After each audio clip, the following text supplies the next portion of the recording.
Chapter 17. Some of the boys who disliked Zhao Yujian whispered to each other, "I've only heard of martial arts in the world. Speed is the only thing that can't be broken. Superhuman strength is the only thing that can't be broken." A boy on the side sneered and said, "Look, aren't you ignorant? You're a widow.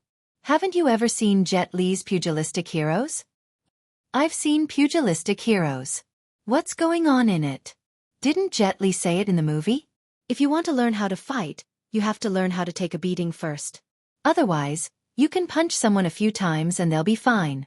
But if someone punches you, you'll be knocked out. Look, Zhao Yujian kicked Li Yundong so many times, and Li Yundong was fine.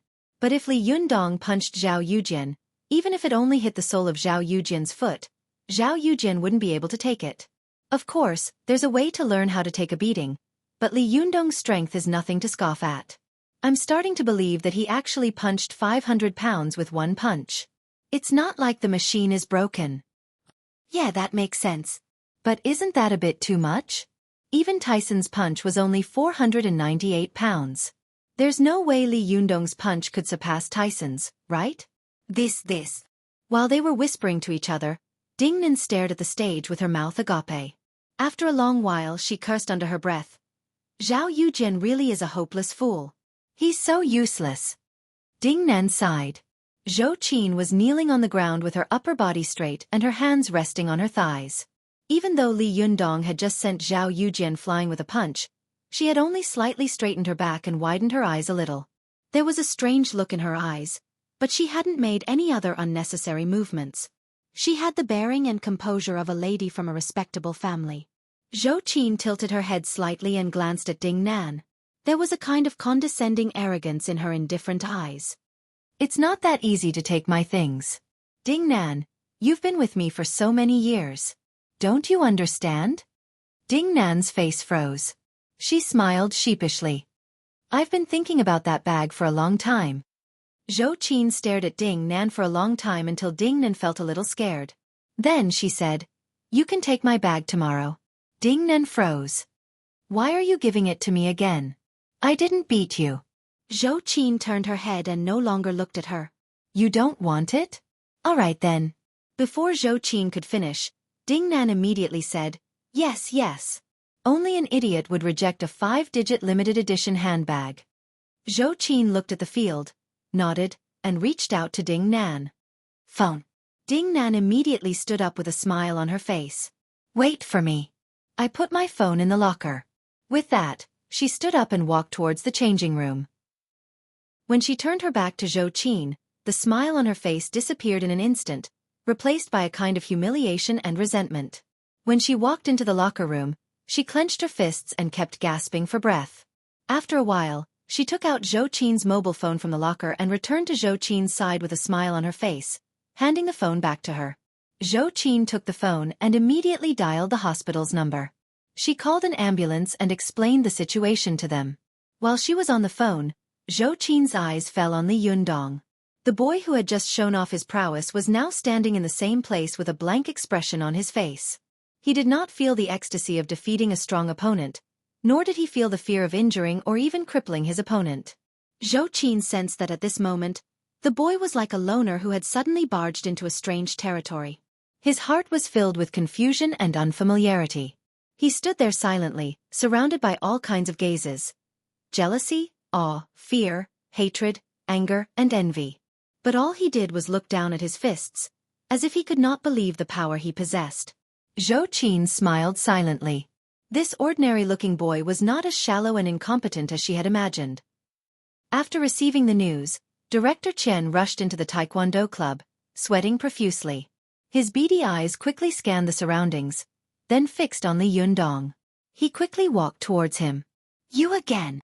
Director Chen almost jumped up from his seat. This guy is too much of a troublemaker. 2 big incidents in 2 days. If it were someone else, they might not even get to do it once in a lifetime. Li Yundong snapped out of his daze when he saw Director Chen. His heart skipped a beat, and he thought to himself, "Oh no, I've brought this god of plague here again." As the head of the Office of Academic Affairs, Director Chen had the power to decide the life and death of the students. Especially Li Yundong, who had committed a crime like this. If he really wanted to punish him, he could even expel him. Director Chen wiped the sweat from his forehead and squeezed his way through the crowd of students to Zhao Yujian's side. He took a look at Zhao Yujian's condition and groaned inwardly. There's only one more week before the exchange between Tiannan University and Pennsylvania Private University. Why are these students still causing trouble like this? Are they trying to make trouble for me?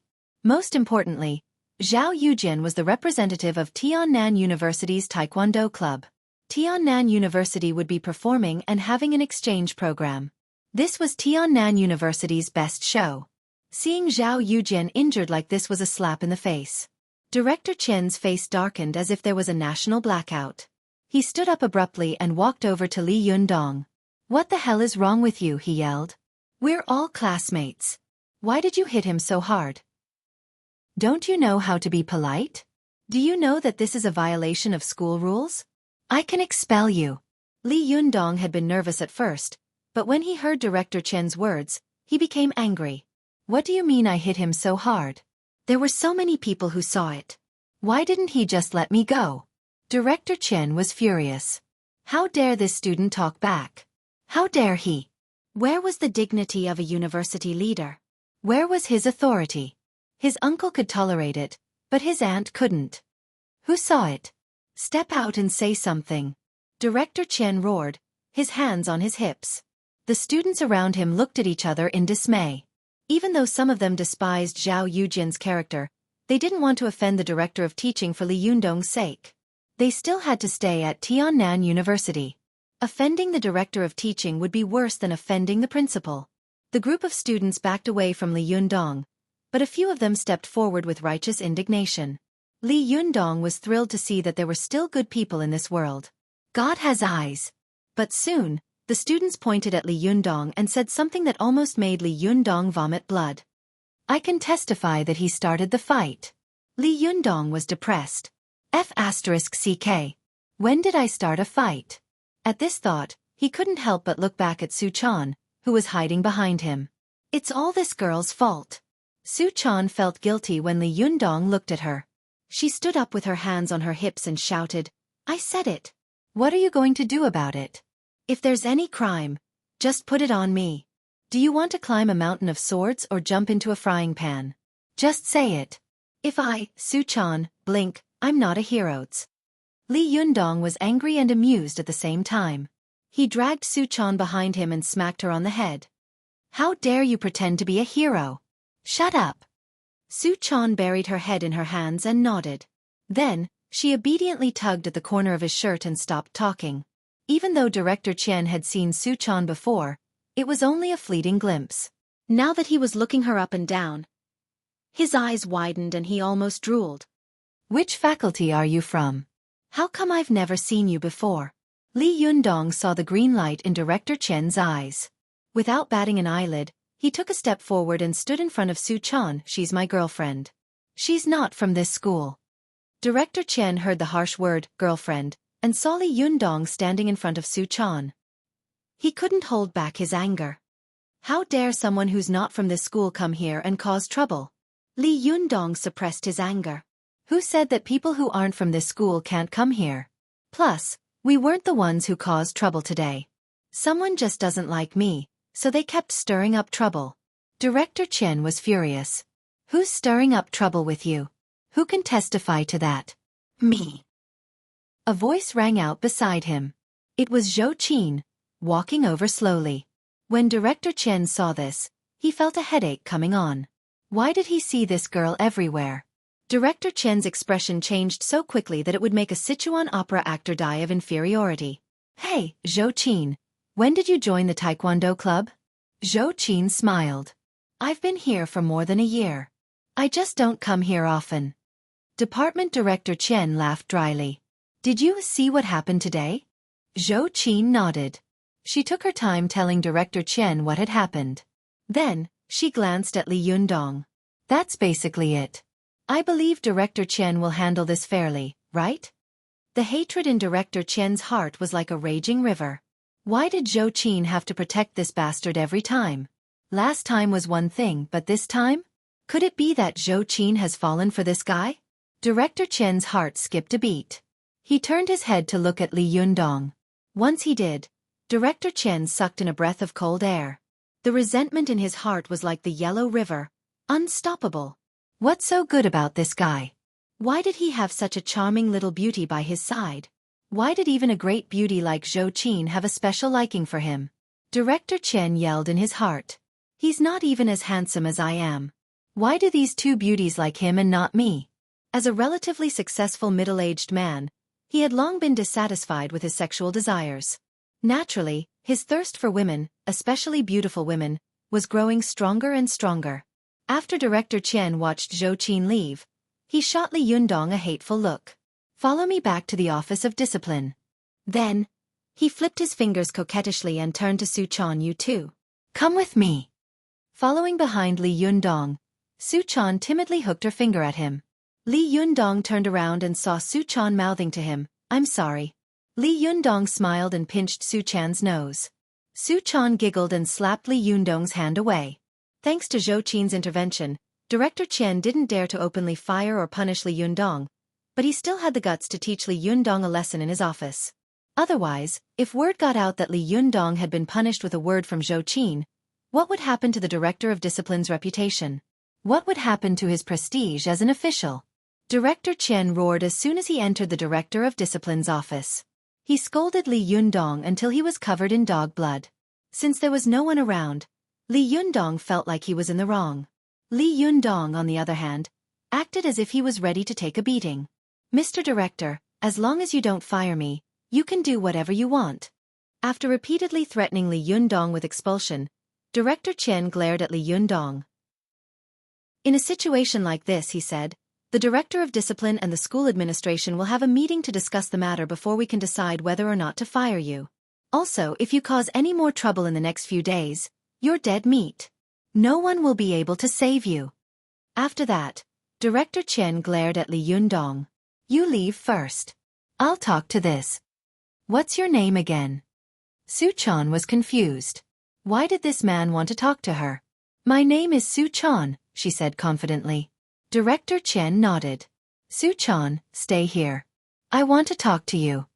Li Yundong was surprised, but he didn't think too much about it. As an otaku who was used to keeping a low profile, he was afraid of getting expelled. When Li Yundong walked out of the office, he was shocked to find that the hallway was packed with people. Most of them were students of the Taekwondo club. As soon as they saw Li Yundong, they asked him all sorts of questions with excitement and curiosity. Li Yundong cursed inwardly. Are these assholes really that bored out of their minds? Director Chen waited for Li Yundong to walk out of the office. Then, he put on a benevolent expression and poured Xueqi a cup of tea and a glass of water. He chatted amiably with Xueqi. Xueqi stared at Director Chen, blinking. What's this old man trying to say? Stop beating around the bush. You're so annoying. If it weren't for the fact that I don't want to cause trouble for Yundong, I would have ignored you. After a while, Director Chen finally got to the point. Xueqi, he said. Judging by your looks, you're not that old, are you? Well, you're still young, so you can't see the true nature of people. It's no wonder. Even though Xueqi was a blank slate when it came to the ways of the world, she was no fool. She keenly sensed what Director Chen was going to say next. What do you mean? She asked tentatively. Director Chen said earnestly, it's understandable for a man to be hot-blooded when he's young, but for a girl like you, you should consider many factors when choosing a boyfriend. You're young and beautiful, so you should consider a man who has a successful career and is mature and steady.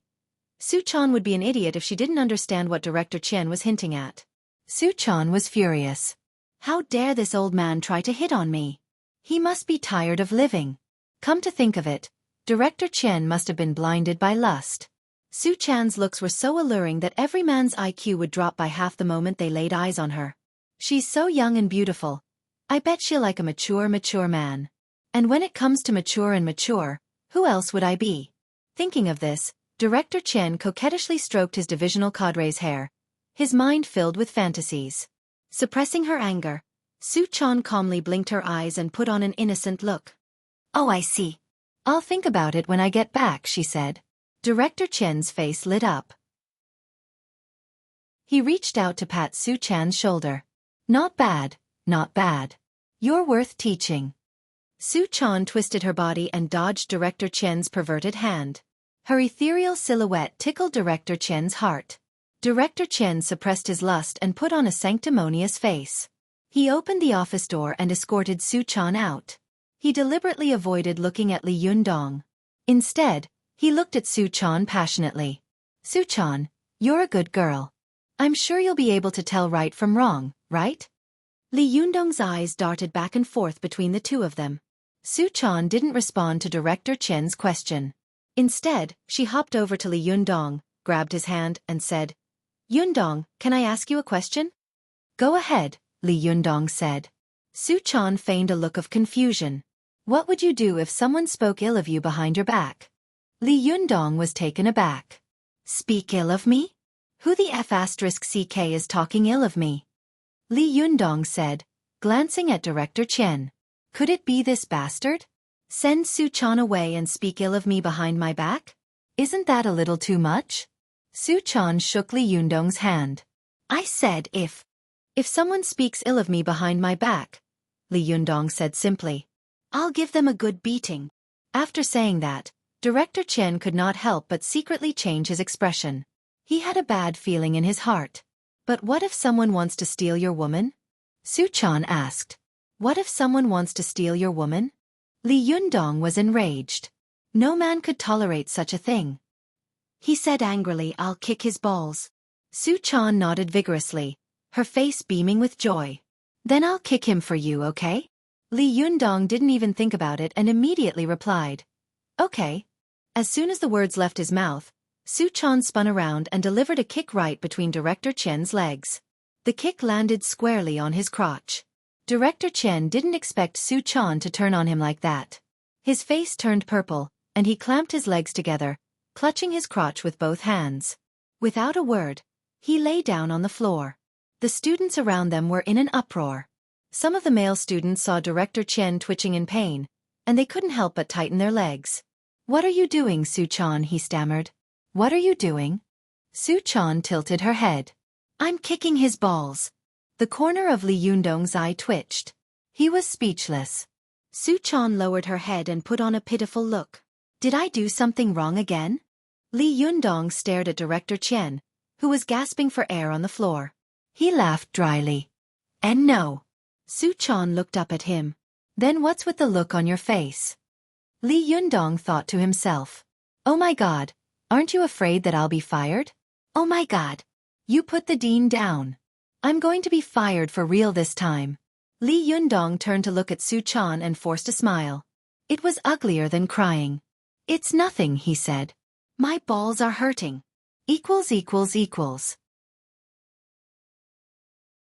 Chapter 18.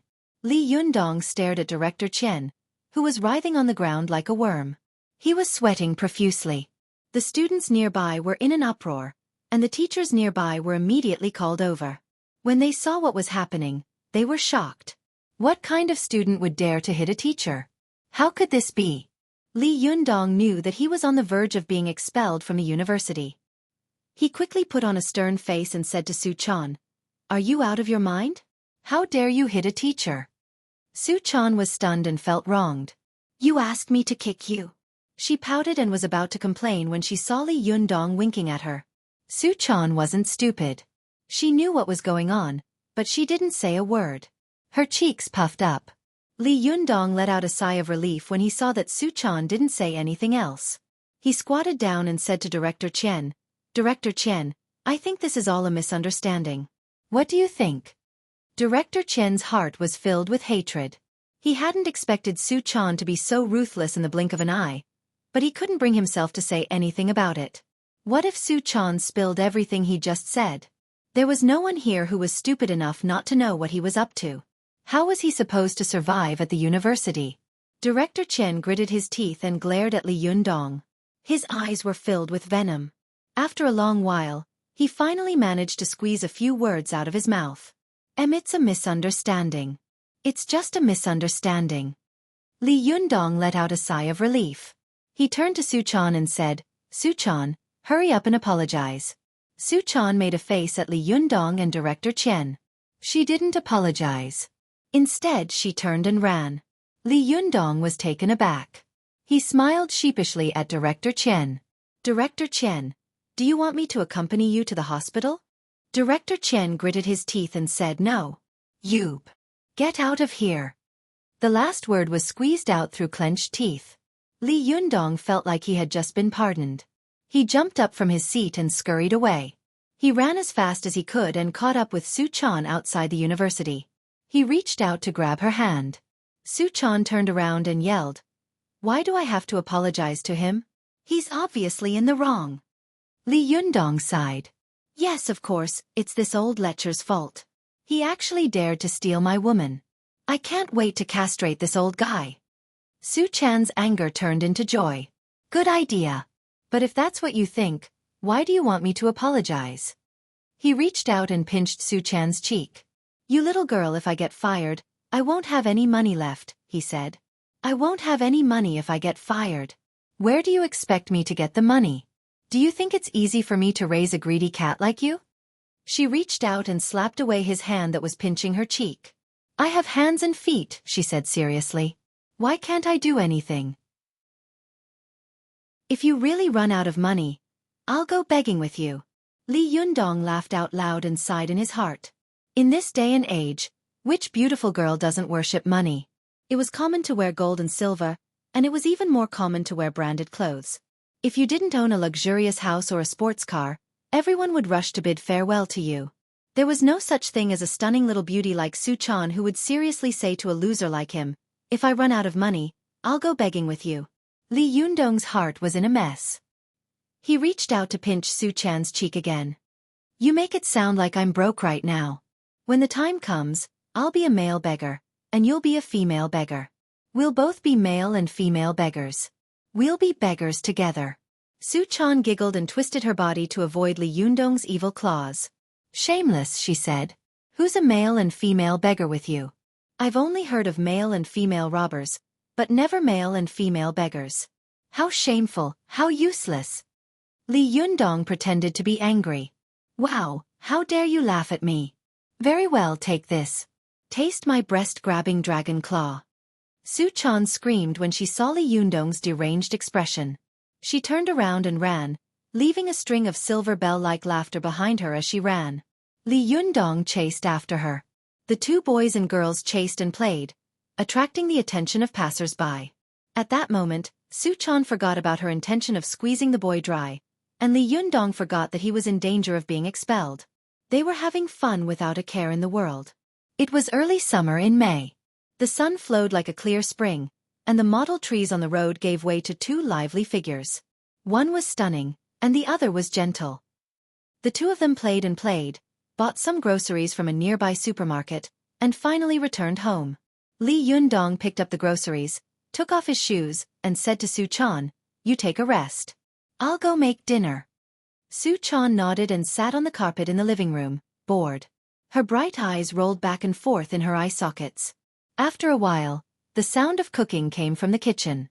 Su Chan couldn't help but think of the delicious food Li Yundong had cooked for her last time. She couldn't help but salivate. Her heart was filled with both anticipation and guilt. I eat his food, live in his house, wear his clothes, and in the end, I still have to squeeze him dry. I feel a little sorry for him. Su Chan thought for a moment, then decided to go check on him. She stood up and tiptoed into the kitchen. She saw Li Yundong wearing an apron, cutting meat. Su Chan snickered and walked behind Li Yundong. Just as she was about to give him a fright, she heard Li Yundong suddenly turn around and shout with the kitchen knife in his hand. In turn, Su Chan was startled, and her heart almost jumped out of her throat. Su Chan screamed in fright and subconsciously threw a punch at him, landing a solid blow on his stomach. Li Yundong's Jindan was protecting him, so Su Chan's punch was like a tickle to him. He laughed so hard that he was rocking back and forth, holding his stomach. Su Chan knew that Li Yundong had played her, so she hit him angrily. "How did you know I was behind you?" Li Yundong held back his laughter. "Don't you know there's a fragrance on you? I smelled it the moment you stood behind me." Vixens were born with a seductive fragrance. Most people could smell it, but they couldn't. Su Chan blinked and raised her arm to smell it. She looked confused. "I don't smell it," Li Yundong said proudly, I was born in the year of the dog. Hee hee, you wanted to scare me, but you didn't succeed, did you? Su-chan looked resentful and said stubbornly, who scared you? I saw you working hard, so I wanted to reward you. Humph, who would have thought that you would bite the hand that fed you? You don't know how to appreciate my kindness. I don't want to talk to you anymore. I'm angry. After that, Su-chan walked out with her hands behind her back, looking back 3 times with every step she took. The expression on her face said, hurry up and make me stay. Lee Yun-dong found it funny, but he didn't say anything. He turned around and continued to cut the meat. Su-chan walked to the door, but Lee Yun-dong didn't ask her to stay. She was so angry that she bared her teeth and made a face at Lee Yun-dong's back. But after a long time, she couldn't see Lee Yun-dong's back. Su-chan was a little dispirited. She muttered to herself that she wanted to leave, but she didn't want to. She rolled her eyes and suddenly let out a scream. Ah! Lee Yun-dong thought that something was wrong with Su-chan. He was so scared that his whole body trembled, and the knife fell to the side and cut his own finger. But he didn't seem to feel it at all. He rushed over to Su-chan and looked her up and down. What happened to you? Su-chan laughed triumphantly and said, you finally got scared by me. Before she could finish, she saw Lee Yun-dong's bleeding finger. Her eyes widened and she screamed, ah, you're bleeding. Only then did Lee Yun-dong realize that his finger was bleeding. He put his finger in his mouth and sucked it twice. He rubbed Su-chan's head with one hand and said with a smile, it's okay. I thought something had happened to you. You scared me. Su-chan grabbed Lee Yun-dong's injured finger with an apologetic look on her face. She pursed her bright red lips and blew on it. Lee Yun-dong looked at the beauty in front of him. Her hair was like a waterfall, her red lips were like cherry blossoms, her white teeth were like shells, and her breath smelled like orchids. His heart skipped a beat, and he subconsciously lowered his head to kiss Su-chan's cherry lips. Su-chan saw Lee Yun-dong coming over. She didn't know what was going on, so she raised her head. As a result, their heads bumped into each other, and they both squatted on the ground at the same time. Lee Yun-dong covered the side of his chin. His heart was pounding, and he didn't dare to look at Su-chan. Su-chan covered her forehead. She realized that the boy in front of her wanted to kiss her. Her heart was beating like a drum, and her expression was a little unnatural. Lee Yun-dong stood up and coughed. I'll cook. Wait for me in the living room. If you're bored, you can watch TV. He didn't look at Su-chan. He walked quickly to the living room and turned on the plasma TV. Su-chan followed Lee Yun-dong with her head down. She pulled at the hem of her shirt with both hands, and kept her head low. The atmosphere was awkward. Lee Yun-dong scratched his head and said, I'm going to cook. After that, he left the living room as if he was running for his life. Su-chan knelt on the carpet and watched him leave the living room. Only then did she let out a sigh of relief. It was as if she'd been suffocated by the boy's presence just a moment ago. Su-chan couldn't help but feel distressed. Oh no, he's trying to make love to me. But in his current condition, if he does that, he'll die of ejaculation. Not only will he waste his Renyuan Jindan, but he'll also lose his life. What should I do? Chapter 19. Surprised, Su-chan turned her head and stared at the TV with wide eyes. She couldn't understand why there was a human voice coming from the TV. Curious, she moved closer to the TV, touched it, and tapped on it. Back when Little Fox was cultivating in the mountains, she had heard her master talk about the situation at the foot of the mountain, including iron cars that could run, planes that could fly, and so on. However, she had never seen television before. Su-chan tapped on the TV for a while, but she couldn't find anything special about it. Her interest waned, and she couldn't help but think about her relationship with Lee Yun-dong. Just as she was lost in her thoughts, the image of a tank slowly raising its cannon appeared on the TV screen. The cannon was slowly raised, and then there was a loud bang. The little fox shuddered in fright. In a fit of rage, she threw a punch at the TV. Lee Yun-dong, who was in the kitchen, heard the noise and rushed out to take a look. He was petrified. The TV on the wall had fallen off the wall and broken in half. Electric sparks were still sizzling from the broken part. Lee Yun-dong was dumbfounded. He stammered, What's going on? Su-chan pointed at the TV. Someone's trying to scare me in there. Lee Yun-dong almost fainted. He didn't know whether to laugh or cry. This is a TV. Don't you know what a TV is? Su-chan looked confused. I don't. Li Yundong was so upset that he was going to cough up blood. Why are you playing dumb with me, you stupid girl? I just wanted to kiss you. Do you really have to take revenge like this? This time, the TV, which was worth at least 5,000 meters, vanished into thin air. Su-chan noticed Li Yundong's dark expression. Are you angry? She asked cautiously. Li Yundong looked at her timid face. She looked like a child who had done something wrong. His heart was filled with anger and displeasure. How could he say anything harsh? He forced a smile. And no. Li Yundong dragged the broken TV out of the door, planning to throw it away when he went downstairs. Then, he would find time to buy a TV that was exactly the same. Otherwise, if the landlord saw it, he would be in trouble. After what had happened, the meal was rather dull. Even though Lan Weihu was still eating without a care in the world, Li Yundong was eating his food so slowly that it tasted like he was chewing wax. No matter how stupid she was, Su-chan knew that she'd gotten into trouble again. Feeling guilty, she hid in the bedroom early. After Li Yundong cleaned up the room, he lay on the carpet and stared at the chandelier hanging from the ceiling. He was lost in thought, thinking about what had happened today. Li Yundong thought back to how he had sent Zhang Qing flying with a kick and sent Zhao Yujian flying with a punch. He felt as if he had just been in a dream. In the past, Li Yundong would never have dared to even think about doing something like that. Over the past few days, Li Yundong had come to the realization that some kind of change had happened to him. It was definitely not some kind of potential. Who could force themselves to unleash their potential all day long? Li Yundong knew that the best special forces soldiers in the world could use their thumb and index finger to exert thousands of kilograms of force in an instant and crush a piece of ice the size of a thumb. However, this required deliberate control of the secretion of adrenaline. In other words, they had to squeeze out their potential and do things that normal people couldn't do. However, this came at the cost of overdrawing one's life and potential. If used too many times, one could even risk death. Li Yundong thought about how many incredible things he'd done these past few days.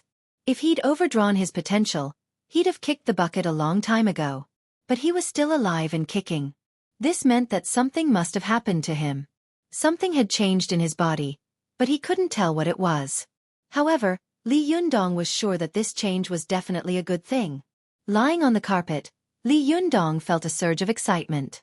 His whole body was filled with energy, and he couldn't wait to vent it all out. The more Li Yundong thought about it, the more excited he became.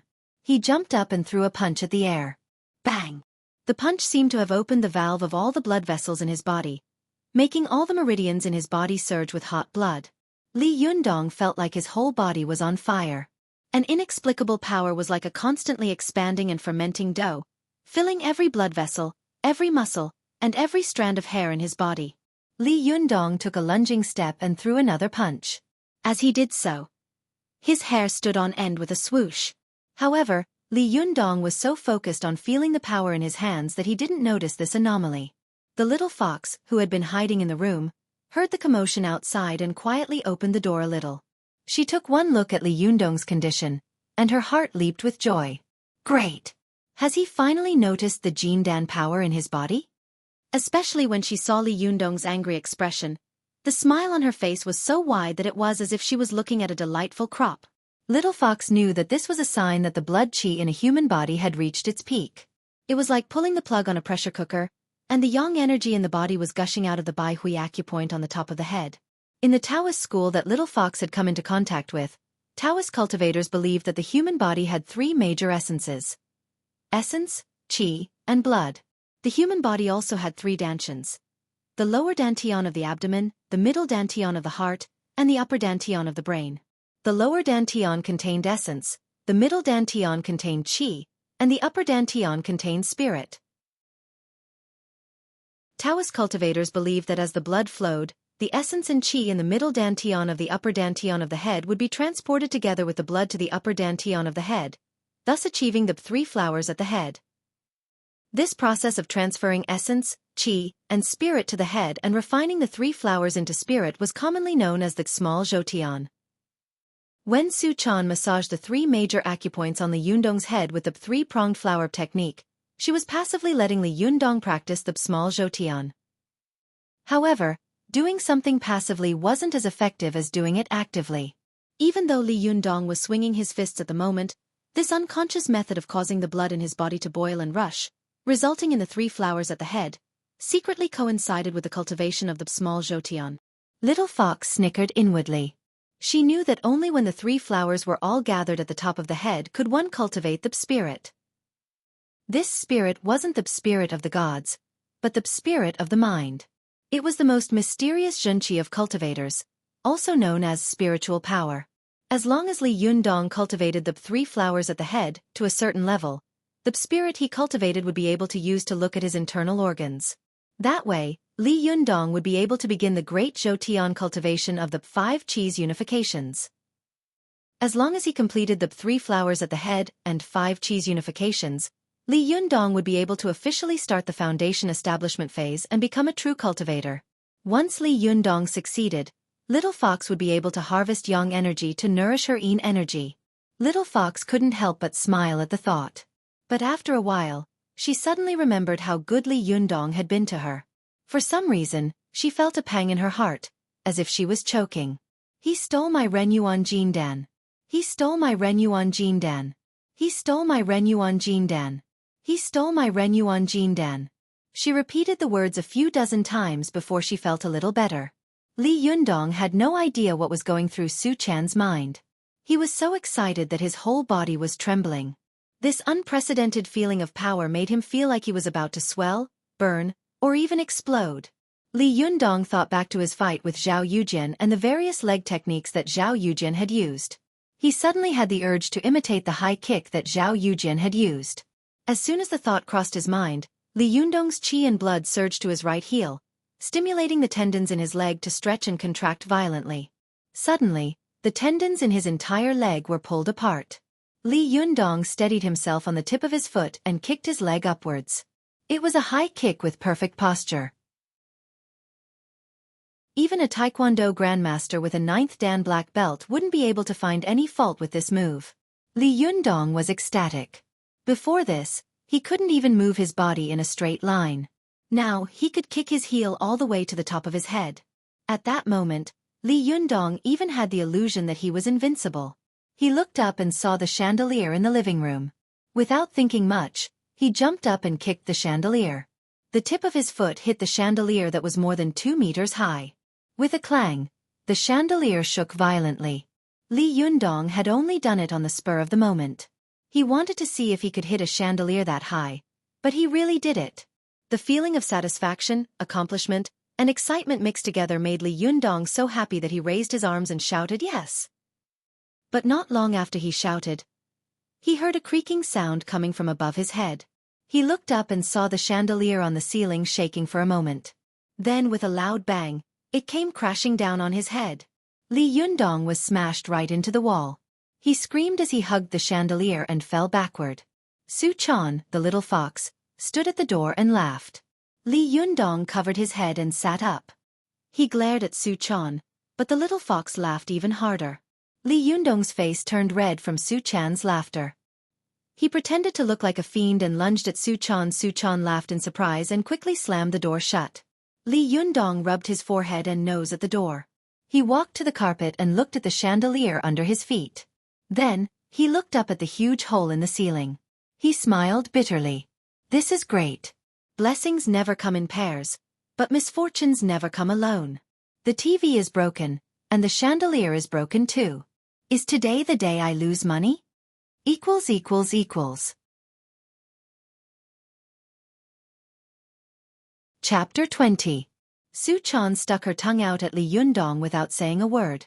Li Yundong took Su Chan out for breakfast after throwing out the trash.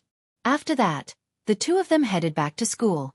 As soon as they stepped into the school, Li Yundong realized, to his dismay, that there were even more people pointing fingers at him and Su Chan. Hey, did you see that? That's the guy who knocked out Zhao Yujian yesterday. Li Yundong. Holy shit. He doesn't look like he's trained. Did Zhao Yujian slip and fall on his own? What the f***ck? Do you think slipping and falling would cause a fracture in his calf?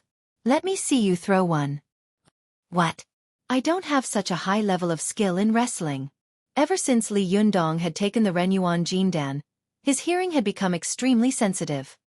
He could clearly hear the whispers around him. Zhao Yujian had a comminuted fracture in his calf? Li Yundong was shocked. Is it really that bad? Li Yundong turned to Su Chan and said, "The guy I knocked out yesterday has a fracture in his calf. Do you think I should go to the hospital?" Su Chan wasn't born cold. It was just that the strong preyed on the weak in the cultivation world. She had never heard of a strong person going to the hospital after beating up a weak person. She snorted and raised her head, saying, "Your skills are inferior, yet you are so arrogant and domineering. You deserve it." Li Yundong thought for a moment, then nodded. If he hadn't been so aggressive that day, he wouldn't have ended up like this. The two of them walked into the classroom. As soon as they sat down in the back row, Sun Li, the class monitor, approached them with a smirk on her face. "Li Yundong, you've been doing pretty well lately, haven't you?" Sun Li sneered. "What did I do to piss you off again?" Li Yundong asked innocently. Sun Li gritted her teeth at Li Yundong's innocent face. "You've been too much of a troublemaker these past few days. First, you broke one of Zheng Qing's ribs, then you fractured Zhao Yujian's calf, and then you kicked Director Chen's leg. Are you going to beat up the principal next?" Li Yundong felt a little annoyed by Sun Li's impolite questioning. "I'm not the one who started this," he said, stiffening his neck. "If you don't believe me, you can go and ask them. Is it reasonable for me to just lie there and let them beat me?" "What about Director Chen?" Sun Li asked through gritted teeth. "What about Director Chen?" Li Yundong almost blurted out that Director Chen had tried to poach Li Yundong, but he refrained from doing so. After all, if he were to reveal this to the public, Director Chen might fall out with him. That wouldn't end well for him. Li Yundong sighed and said, "This is just a misunderstanding. Director Chen doesn't intend to pursue it. Why are you so concerned about justice?" Sun Li shot to her feet and pointed a finger at Li Yundong. "He doesn't want to pursue her anymore." "Humph, let me tell you. Director Chen called the principal last night and said that he wants to expel you. You'd better watch yourself." Li Yundong was shocked. "What? How did you know?" Sun Li snorted coldly. "How did I know? You're probably the only person in the school who doesn't know about this. How dare you be so carefree?" After that, she turned around and walked away, her ponytail still bouncing from side to side. Li Yundong sat in his seat in a daze for a long time. He was so frustrated that he didn't even notice the teacher had come into class. It wasn't until a girl sitting next to him nudged him that he snapped out of his daze. Li Yundong looked at the girl. It was Feng Na, the girl from the Taekwondo club who had asked him for an autograph. Li Yundong felt uncomfortable, so he sneered and said, "Are you also here to make trouble for me?" "Who caused you trouble?" Feng Na asked in confusion. Li Yundong realized that he had vented his anger on the wrong person. "I'm sorry," he said apologetically. "I made a mistake. What do you want from me?" As a student of Tiannan City University, I'm sure you've heard about the exchange day with the University of Pennsylvania in 7 days, right? Feng Na sighed and looked at Li Yundong with a serious expression on her face. Li Yundong tilted his head in thought. "I think I've heard about it." "Why?" Feng Na sighed again and looked at Li Yundong with a resentful look, which made Li Yundong's hair stand on end. "Hey, if you have something to say, just say it. Don't look at me like that. You make it seem like I've done something to you." Feng Na glanced at Su Chan, who was sitting next to Li Yundong. "Hey," she said quietly. "Of course you wouldn't be interested in someone like me." Su Chan stared at them with wide eyes. "Your chest is full," she said suddenly. "You might not be tall, but you're more than generous. You have jet black hair, thick eyebrows, and bright, spirited eyes. You might not be as good as the mysterious Een cauldron I saw last time, but you're still a good cauldron. Why don't you have sex with Li Yundong? I won't mind." Sex. The killing power of this sentence was too great. Li Yundong was just as dumbfounded as a wooden chicken. A guy sitting in front of them fell out of his seat and stared at Li Yundong with an exaggerated look on his face. He gave him a thumbs up and said, "Dude, where the hell did you get yourself a hot chick like this? How the hell did you get yourself a hot chick like this? You're awesome." The corner of Li Yundong's mouth twitched. He let out a dry laugh. This girl always talks nonsense, he said to Feng Na. Just pretend you didn't hear her. After that, he turned his head and glared at Su Chan. Shut up. What the hell are you talking about? I'm not talking nonsense, Su Chan said indignantly. Then, she pointed at Feng Na. Isn't she a good cauldron? Li Yundong was furious. He was just about to retort that Su Chan didn't look like a good cauldron when he saw the students around him gaping at him from the corner of his eyes. It was as if he was a rapist who specialized in picking beautiful women as his cauldrons. Li Yundong's face turned red under the stares. He wanted to dig a hole in the ground and hide in it. But before Su Chan could finish her sentence, the girl said to Li Yundong with a straight face, "Look at her eyebrows. They haven't spread out yet. She's obviously a virgin." A virgin? The students around Li Yundong gasped. They looked at Feng Na in a different light. Li Yundong pounced on Su Chan and covered her mouth. He wanted to sew it up with a needle and thread. "Say another word," he growled. "I'll spank your ass when we get back." Su Chan struggled.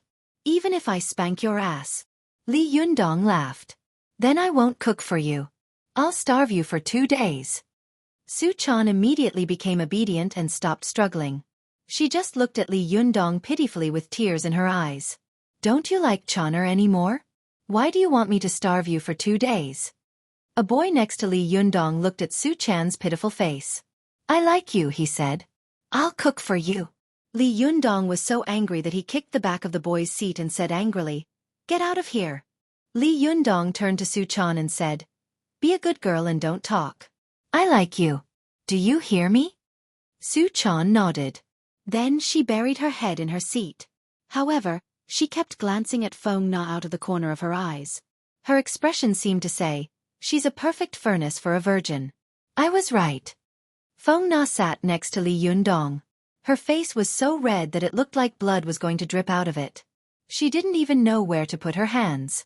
If it weren't for the fact that she had something important to talk to Li Yundong about, she would have run away a long time ago. Li Yundong was also surprised that Feng Na hadn't run away yet. He laughed dryly and said, "Don't mind her. She's just like that. What do you want from me?" Feng Na raised her head and glared at Li Yundong, her face red. "It's all your fault." Li Yundong felt wronged. "What did I do?" Feng Na had never been teased like this in her life. She vented all her anger on Li Yundong. "If it weren't for what you did, why would I come to you?" "What you did?" "What? Got yourself pregnant?"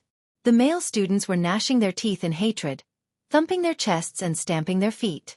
"You bastard! You already have such a beautiful little girl, yet you still want to flirt with a beautiful senior sister like Feng Na. You're such a playboy that even the heavens are angry at you." The students around them burst into an uproar. Their ears perked up.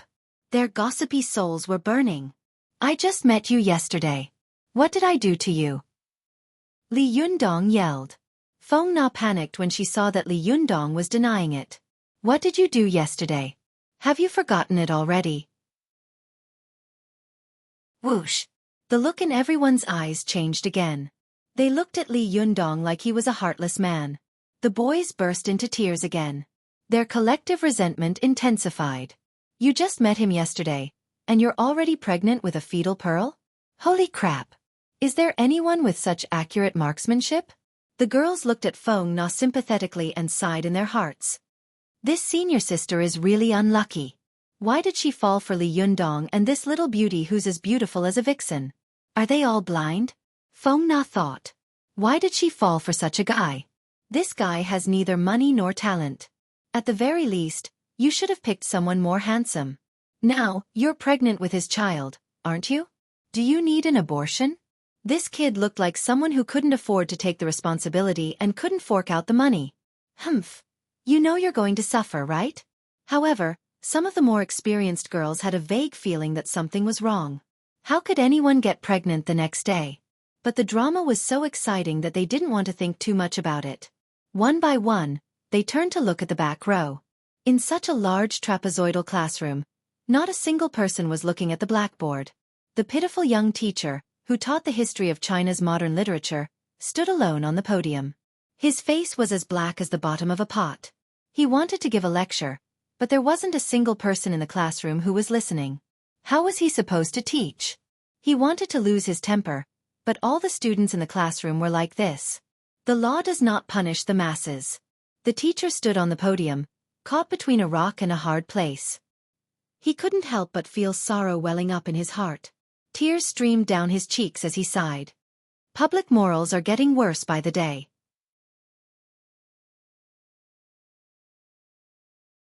Chapter 21. Unfortunately, Feng Na's mind was in a mess after what Su Chan had done to her. Now that Li Yundong had denied it, Feng Na lost her temper. "What the hell is wrong with you?" she yelled. "Don't you have any sense of responsibility? Do you think you can pretend that nothing happened just because you messed around yesterday?" Messed around. The classroom burst into an uproar. The innocent boys stared at Feng Na with wide eyes. "How bold and unrestrained," they exclaimed. As expected of senior sister. The naive girls covered their mouths and glared at Li Yundong. "He's so heartless. How could he do this to me?" The rest of the impure boys exchanged meaningful glances and laughed in a way that only men understood. Their laughter was strong enough to make the Japanese celebrities feel inferior to death. Some of the fujoshis were even more aggressive. They simply began to talk among themselves. Dragon and Phoenix War? Threesome? Is there some kind of erotic flower? At this time, no matter how stupid Li Yundong was, he realized that there was something wrong with the conversation. He looked around and whined. He covered his face with his hands and said, "Beauty, look around yourself. Don't you think there's something wrong with what you just said?" Feng Na looked left and right before she came back to her senses. Her face turned even redder as she mumbled, "Then let's not talk about this anymore. Let's talk somewhere else." This time, the students in the classroom couldn't take it anymore. "Don't change the place," they said. "This place is fine. Senior sister, let's expose Chen Shimi's true colors in front of the people." "Senior sister, we support you." "Yes, senior sister, we want the truth." While the students were making noise, they heard a particularly loud voice. "Show us the pictures." Everyone turned to look and saw the teacher standing on the podium shouting at the top of his lungs. The students below the podium fell silent. They all looked at the teacher with meaningful eyes. The teacher didn't have stage fright. He straightened his collar and said slowly, "No pictures, no truth." The students came to a sudden realization and shouted, "We want the picture, we want the truth." There were even some who were bored and shouted, begging for seeds. When he shouted, all the students in the classroom laughed so hard that they staggered from side to side. The teacher even stopped the class and squatted on the podium while laughing. He seemed to be enjoying it. Li Yundong spat out 3 liters of blood. Hatred filled his heart. This bunch of birdmen who only wanted to see the world in chaos. Even the teachers in this King trashy university are so indecent. If the upper beam is crooked, the lower beam will be crooked. Li Yundong dragged Feng Na out of the classroom like he was running for his life. Su Chan followed closely behind him. Feng Na was pulled along by Li Yundong in a daze, like a mechanical puppet. Behind them, the classroom was like a pot of boiling porridge. It was so chaotic and noisy that it was like a pot of boiling porridge. As soon as they stepped out of the classroom, Feng Na felt a gust of wind in the corridor. She jolted awake and shook off his hand. "Why are you holding my hand?" she yelled angrily. Li Yundong said angrily, "Do you think I want to? Think about what you just said in the classroom. Is that something a human should say?" Feng Na remembered what she had said in the classroom. She knew it was inappropriate, but she refused to admit defeat. "Isn't it because of the pretty girl next to you?" "Did I say something wrong?" Su Chan pouted and said, "Did I say something wrong?" Li Yundong saw that the 2 girls were about to go at each other. He quickly tried to smooth things over. All right, he said. "Now is not the time to talk about this. Senior Feng Na, I don't have any grudges against you. What do you want from me? Why are you making it so serious? You knocked Zhao Yujin out of bed with 1 punch. What are you going to do about the Taekwondo exchange meet in 7 days? He's the star of our school's show." Li Yundong smiled bitterly. "What does that have to do with me? Can't I just find someone else to replace him?" Feng Na snorted. "Find someone else to replace him?" Zhang Qing, the only one qualified enough to replace him, was knocked out of bed by you. How are you supposed to replace him? Li Yundong stared blankly at Feng Na. No way. What should I do? Feng Na put her hands on her hips and posed like a giant teapot. What should I do? What else can I do? Who caused this? Who's going to take responsibility? Who caused this? Li Yundong asked in a daze. You want me to replace Zhao Yujian at the exchange meet? Li Yundong asked, jumping to his feet. Feng Na gave him a look of approval. That's right. That's right. No way. Li Yundong yelled. I don't know Taekwondo. Feng Na grabbed Li Yundong's arm. You put down Zhao Yujian, she said. You must have trained in Taekwondo. There's no reason you can't replace him, is there? Li Yundong smiled bitterly. If I had trained in Taekwondo, I wouldn't have been beaten so badly by Zhao Yujian. That was a coincidence. What a coincidence. Let go of me. Hey, let go of me. I don't want people to see this. Feng Na's grip tightened. I'm not letting go. Promise me first. You're the one who caused this. Can't you take responsibility for it? Li Yundong was sweating profusely. Students and teachers passing by in the hallway were all staring at them. Holy shit! Li Yundong yelled. Look, there's a plane. Feng Na sneered. You think you can fool me with this childish trick? Li Yundong smiled bitterly. I really don't know Taekwondo. You want me to replace him? It's not a big deal. It's a big deal for the school. Feng Na froze. She unconsciously let go of Li Yundong's arm. You really don't know Taekwondo? Li Yundong looked sincere. I really wanted to go to the Taekwondo club to learn Taekwondo yesterday, but I didn't expect to be welcomed so warmly. I didn't want that to happen either. But you can't just force me to do something beyond my capabilities, can you? Feng Na studied Li Yundong carefully, as if trying to discern whether he was telling the truth or not. After a while she said, Fine, you win. I'll let you go for now. But don't get cocky. It's not over yet. Li Yundong clasped his hands in front of his chest and bowed. All right, madam, that's enough. See for yourself. Li Yundong said, pointing at the window next to the classroom. Feng Na turned her head to look, and was shocked. Wah! The window was packed with heads.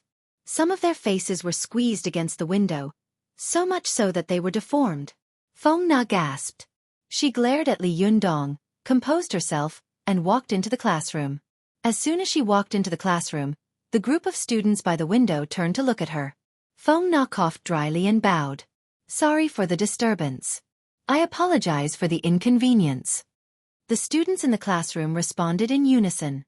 Oh.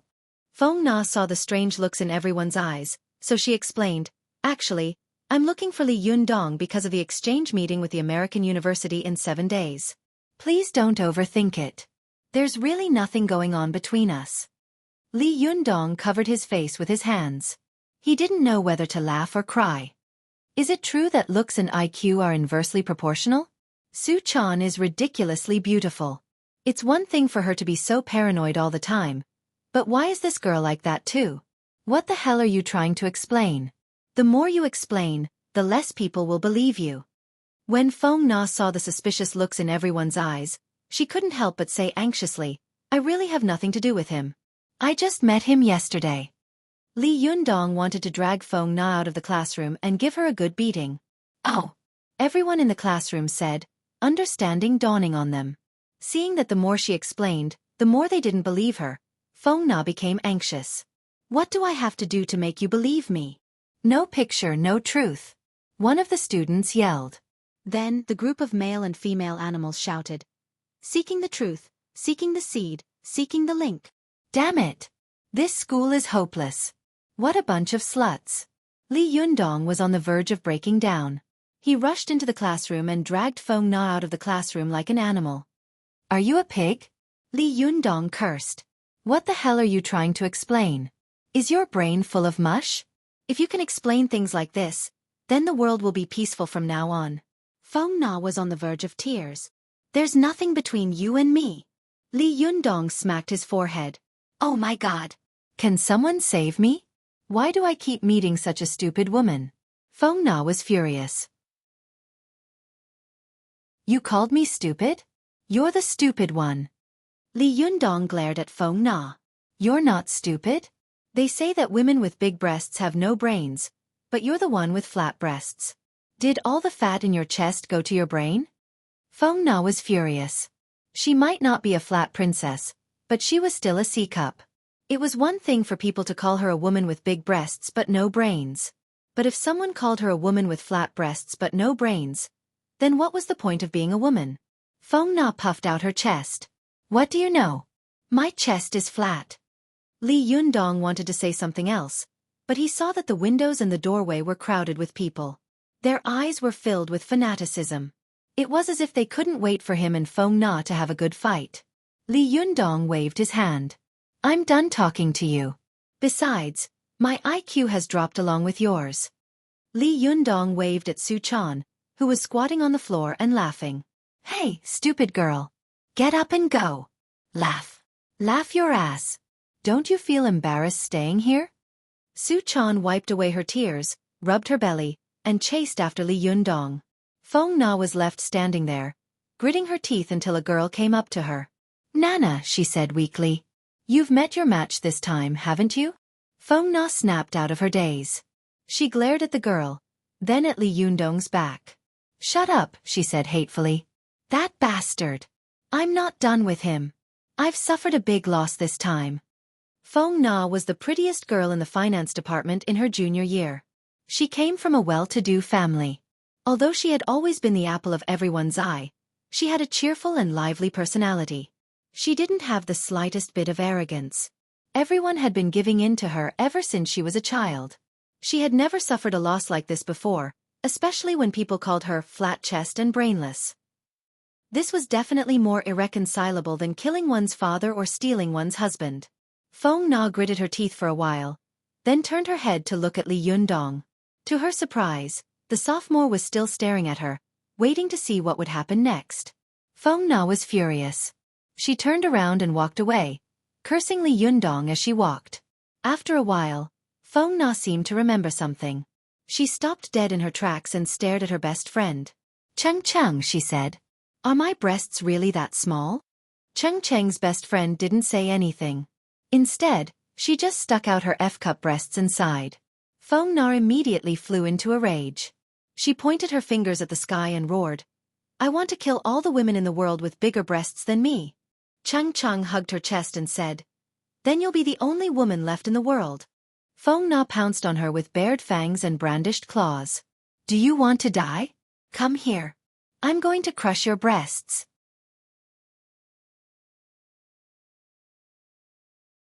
Chapter 22. The more she thought about it, the more depressed she became. The more she thought about it, the redder her face became. She hugged her books and buried her head in them like an ostrich. This is so embarrassing, she yelled in frustration. I won't be able to show my face in public ever again. Feng Na said. How embarrassing. After a while, a boy sat down next to Feng Na. He was tall and muscular, and his arms were especially thick. Nana, he said with a fawning smile. What's wrong? Feng Na looked up and saw the boy who was always clinging to her smiling at her. She rolled her eyes. Xueqi, get out of my face. Can't you see that I'm pissed? I don't want to see you right now. Xueqi froze for a moment. Displeasure flashed in his eyes, but he kept his smile. Nana, who pissed you off? Tell me, and I'll teach him a lesson for you. Feng Na waved at him. Get out of my face. I'm on my period, okay? Get out. You don't want to get out? Fine, I'll get out. After that, she packed her bag and rushed out of the classroom. Her movements were quick and agile, not like a girl on her period at all. Xueqi sat in his seat, stunned. He turned to Feng Na's best friend, Cheng Cheng, and said, What the F***CK? Did she eat gunpowder today? Cheng Cheng giggled. Why don't you take a guess? She made a money-rubbing gesture with her fingers. Xueqi chuckled and said, Sister, I won't forget you. Tell me what's going on? Cheng Cheng pointed at Xueqi and said, I want 2 VIP tickets from Golden Age. Xueqi had a troubled look on his face. When Cheng Cheng saw this, she immediately packed her bag. Xueqi hurriedly stopped her. Okay, 2 tickets, right? No problem. Tell me what happened. Chung Chung told Zhou Yu about how Feng Na had been humiliated by Li Yundong. As soon as Zhou Yu heard the story, he jumped 3 feet high, rolled up his sleeves and rushed out. Feng Na waited for Cheng Cheng to come out of the classroom. She stared at her with wide eyes. What did you say to Zhou Yu? Why is he rushing out like his ass is on fire? Cheng Cheng looked smug. What do you think I said? Feng Na thought for a moment and said, Did you tell him about me and Li Yundong? Cheng Cheng snapped her fingers and said, Bingo, I got 2 Golden Age VIP tickets. Feng Na was so angry that she laughed. Are you crazy? Zhou Yu was a martial artist and had practiced iron wire punch before. His kung fu is as good as Zhao Yujian's. Cheng Cheng snorted. Zhao Yujian was already half crippled by Li Yundong. Are you still afraid that your little lover won't be able to beat him? Feng Na was furious. She reached out and grabbed Cheng Cheng's chest. What did you say? What little lover? Are you courting death? You hateful big-breasted girl. I'll squeeze your breasts until they explode. Cheng Cheng clutched her chest and laughed. Good, good, good. You're afraid that Zhou Yu will be taken advantage of, aren't you? I can't tell. You're usually cold to him, but you're actually passionate. Feng Na laughed and scolded. You little slut, you're getting more and more presumptuous. I don't care if these 2 stinky men die. I hope they die together. That way I don't have to worry about them. The 2 of them laughed and joked around for a while. Cheng Cheng patted her chest and said, You should worry about yourself first. As the art committee member of the student council, how are you going to fill in for Zhao Yujian this time? At the mention of this, Feng Na became depressed. She frowned and said, Yeah, what should we do? Cheng Cheng was a quick-witted girl. All right, I heard that there's a junior named Zhou Qin in our sophomore year. Not only is she our school's #1 campus belle, but she also has an amazing background. Also, I heard that Li Yundong confessed to her a while ago. Why don't you ask her to beg Li Yundong and see if it works? Feng Na rolled her eyes. What kind of stupid idea is that? You think a little girl can handle something that even I can't handle? Forget it, Cheng Cheng said. You're only 1 year older than her. Okay? Stop pretending to be a middle-aged woman. Feng Na said angrily. You're tired of living. How dare you undermine me? I said I won't beg her and I won't. Cheng Cheng raised her hands in surrender. Fine, fine. I won't say anything else. I'll let you know one last thing. I don't care if you don't beg Zhou Qin, but aren't you afraid that Li Yundong and Zhou Yu will get into a fight? Feng Na's expression froze. Come on, let's go check it out. Li Yundong ran out of the classroom early. He was too ashamed to go back, but he didn't know where to go, so he had no choice but to wander around the campus with Su Chan. As they wandered around, Li Yundong's mind wandered to other things and the fact that Director Chen was going to fire him. He was so frustrated that he wanted to scratch his ears and scratch his cheeks. They wandered around aimlessly until they reached the entrance of the campus. As soon as they stepped out of the gate, they heard a loud yell. Li Yundong, stop right there. Zhou Yu had been asking around for Li Yundong's whereabouts, but when he found out which class Li Yundong was in, he didn't see Li Yundong in class. So he had no choice but to leave the classroom and ask around. Fortunately, Li Yundong had become quite the celebrity these days. Quite a few students recognized him, especially the little fox that was always by his side. She had left a deep impression on them. Quite a few students immediately pointed him in the right direction, and Zhou Yu followed the trail to where Li Yundong was. Li Yundong froze. He turned around and saw a boy, who was about 1.8 meters tall, striding toward him. As soon as he reached Li Yundong, the boy reached out and grabbed Li Yundong's shoulder with his fingers like hooks. Zhou Yu's grab felt like a show of strength. If he managed to grab Li Yundong's shoulder, he could easily dislocate Li Yundong's shoulder. Li Yundong might have the power of a Jin Dan, but he didn't have any actual combat experience. How was he supposed to know all the tricks up his sleeve? Su Chan, on the other hand, had sharp eyes. She could tell that the boy wasn't friendly, so she slapped Zhou Yu's hand away. Then, she glared at Zhou Yu. What do you think you're doing? As soon as Zhou Yu saw Su Chan, his eyes widened and he almost couldn't speak. Just as he was about to say something, he remembered how close Su Chan and Li Yundong had been. His heart immediately ached and his jealousy flared up. Zhou Yu ignored Su Chan and stared at Li Yundong. Hey, what did you do to Feng Na today? Feng Na? Li Yundong's head throbbed at the sound of that name. Would you believe me if I told you that I didn't King do anything to her? Zhou Yu sneered at Su Chan's tight grip on Li Yundong's arm. This guy is most likely a second-generation rich kid. He only knows how to use money to trick little girls. He has a pretty girl by his side, and yet he still messes with Feng Na? Damn it! I'm going to teach you a lesson today. You didn't do anything? Zhou Yu said coldly. Then why is Feng Na so mad? Li Yundong rolled his eyes. She's the one who said something stupid. How can you blame me for that? Hearing this, Zhou Yu was seething with anger. Fine, you heartless bastard. You've done something wrong and you're blaming it on a woman.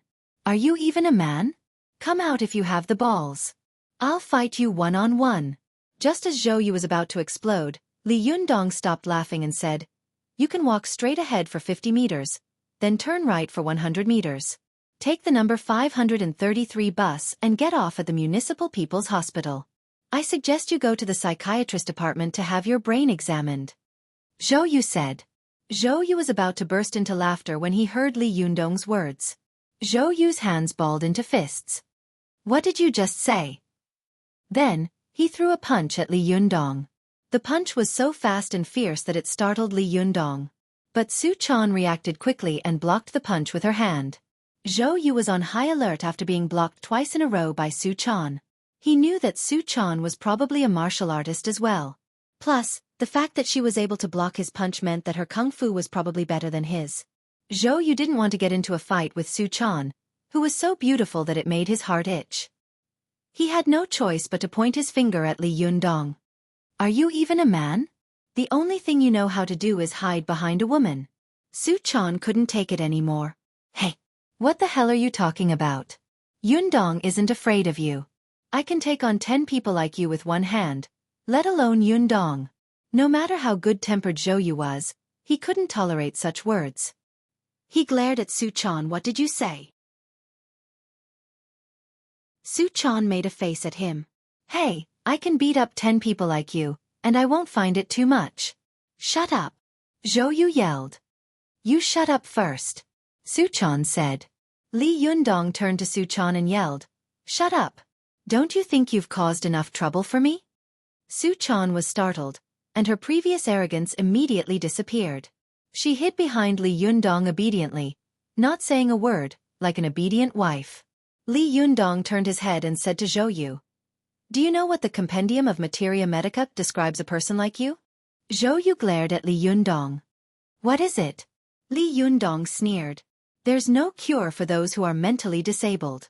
Su Chan burst into laughter at Li Yundong's words. Zhou Yu flew into a rage out of humiliation. He was about to attack Li Yundong when he heard someone yelling at him. He turned his head and saw a group of hooligans rushing towards them. They pulled out iron bars and wrenches from their waists. As they ran, they shouted at him, Little bastards, stop! I'll kill you! Li Yundong could see that these people were none other than Xueqi and Lu, the ones who had chased him all the way to school. Zhou Yu was shocked. He might be a martial artist, but he couldn't handle so many people. And they even had weapons. Plus, these people weren't here for him.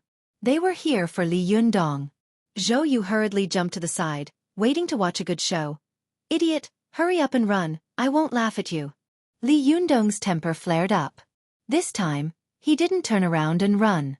He remembered how he had punched 500 pounds with one punch, sent Zhang Qing flying with one kick, and shattered Zhao Yujian's calf with one punch. Then, he remembered the powerful feeling of power he had experienced in the living room last night. A kind of restless, fanatical power pulsed through his veins and roared. Li Yundong's blood boiled like a wild beast in his veins. His pupils shrank, and his strength exploded like a bomb. His blood flowed to his thighs like a pump. Then, his thighs drove his calves, and his calves drove his feet and tendons. Li Yundong's whole body shot up. One of his legs stood on one leg, and the other leg struck out like a battle axe.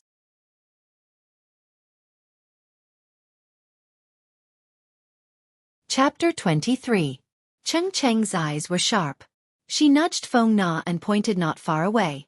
Hey, look who's over there. Feng Na followed Cheng Cheng's gaze and saw Zhou Qin and Ding Nan, each holding a sun umbrella, walking out of the school. Of the two girls, one was dressed fashionably, sexy and elegant, while the other was dressed simply, youthful and beautiful.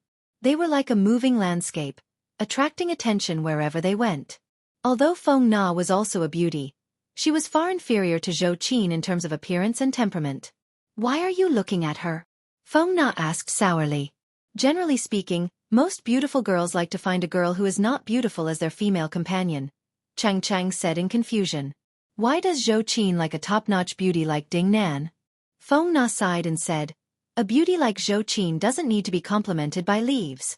Only a broken flower like me would find a little maid like you to set off my beauty." Feng Na said softly as she made a pitiful gesture. Cheng Cheng burst into laughter. While the two of them were chatting and laughing, they suddenly heard a loud noise coming from the school gate. Cheng Cheng looked in the direction of the noise and immediately jumped to her feet. Li Yundong. Feng Na was startled as well. She saw a group of gangsters rushing toward Li Yundong with iron bars in their hands. Feng Na immediately screamed, "Li Yundong, run!" But as soon as her voice fell, she saw that Li Yundong did not run. Instead, he dashed forward like a windmill, standing on one leg and swinging a battle axe with the other. With a whirlwind kick, he knocked down one of the gangsters in front of him. There was a saying in the Book of Quan, "The fists are two doors, and the kicks are all about kicking people." In combat, the legs are always longer than the hands. Li Yundong swept his leg through the air and landed a vicious kick on one of the gangsters. The gangster's iron bar did not even hit Li Yundong before he was sent flying like a sandbag. An inch longer.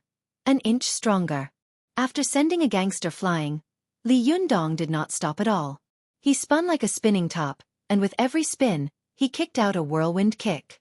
Every time he kicked, someone would be sent flying. The students in the surroundings were already petrified. They could only hear the whooshing wind from the kick. It was hair-raising. If they were to close their eyes and listen, they might even think that there was a strong man swinging an axe. Feng Na and Cheng Cheng were stunned. Cheng Cheng tugged at Feng Na's arm. "Hey, are you sure this isn't a kung fu movie?"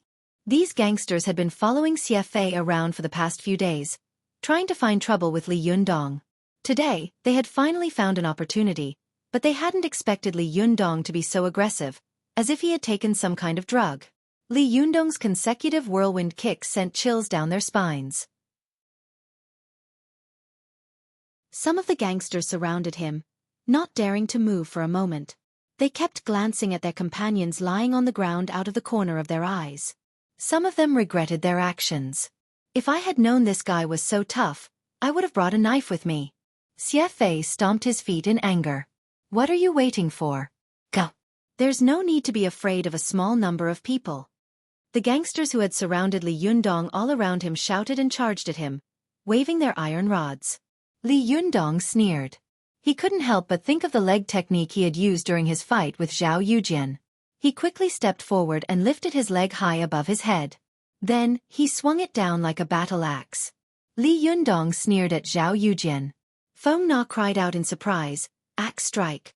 Just as she finished speaking, she saw that although the hoodlum used his hand to block his head, he was still struck to the ground.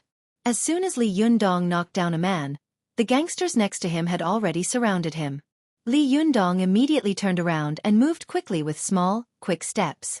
His feet were like butterflies flying through the air. Thud, thud, thud, thud. There was a series of muffled sounds. Before the onlookers could even see which foot Li Yundong had kicked, the gangsters were already lying on the ground, moaning in pain. Cheng Cheng was stunned. "I think I know that move. Isn't that Zhao Yujian's signature move, the butterfly flying kick?" Feng Na was shocked. This bastard pretended to be a pig to eat a tiger. How dare he say he doesn't know Taekwondo? Zhou Qin and Ding Nan were standing not far away from Li Yundong. Both of them were stunned. So strong," Ding Nan stammered.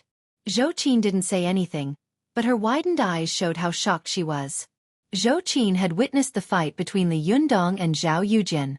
At that time, Li Yundong was clumsy and couldn't dodge Zhao Yujian's fierce attacks at all. He could only rely on his own brute force to bring Zhao Yujian down. But in just one day, Li Yundong had suddenly become more agile and strong. Every kick he threw was elegant and fierce. Every move he made was free and easy. He looked much stronger than Zhao Yujian, who had been immersed in sex for so many years. How is this possible? Xueqi was shocked. He didn't know anything about Taekwondo a day ago. Taekwondo was just as Little Fox had said. It was inherently flawed. There were too many openings and flaws, making it difficult to use in actual combat. However, this kind of combat technique was very flashy and beautiful. It was definitely not a problem to use it against gangsters and hooligans. Xueqi learned Taekwondo because it could be used for self-defense, and it was flashy and beautiful. Plus, it could also be used to train her body. In her eyes, Zhao Yujian was a good fighter. But if she let Zhao Yujian fight Li Yundong again, Zhao Yujian wouldn't be able to withstand a single move from Li Yundong. Xueqi stared blankly at his partner, who was rolling around on the ground and wailing in pain. Then he stared at Li Yundong with wide eyes. He couldn't believe that the guy they had chased around a few days ago could be so fierce. Who the hell are you? Tell me your name. Xueqi wanted to leave, but he couldn't stop talking to Li Yundong. What does my name have to do with you? Li Yundong sneered. Good. Very good. Looks like you don't want to live here anymore. Xueqi sneered. Li Yundong sneered. I've already beaten up so many people, so it doesn't matter if I beat up one more. Li Yundong sneered.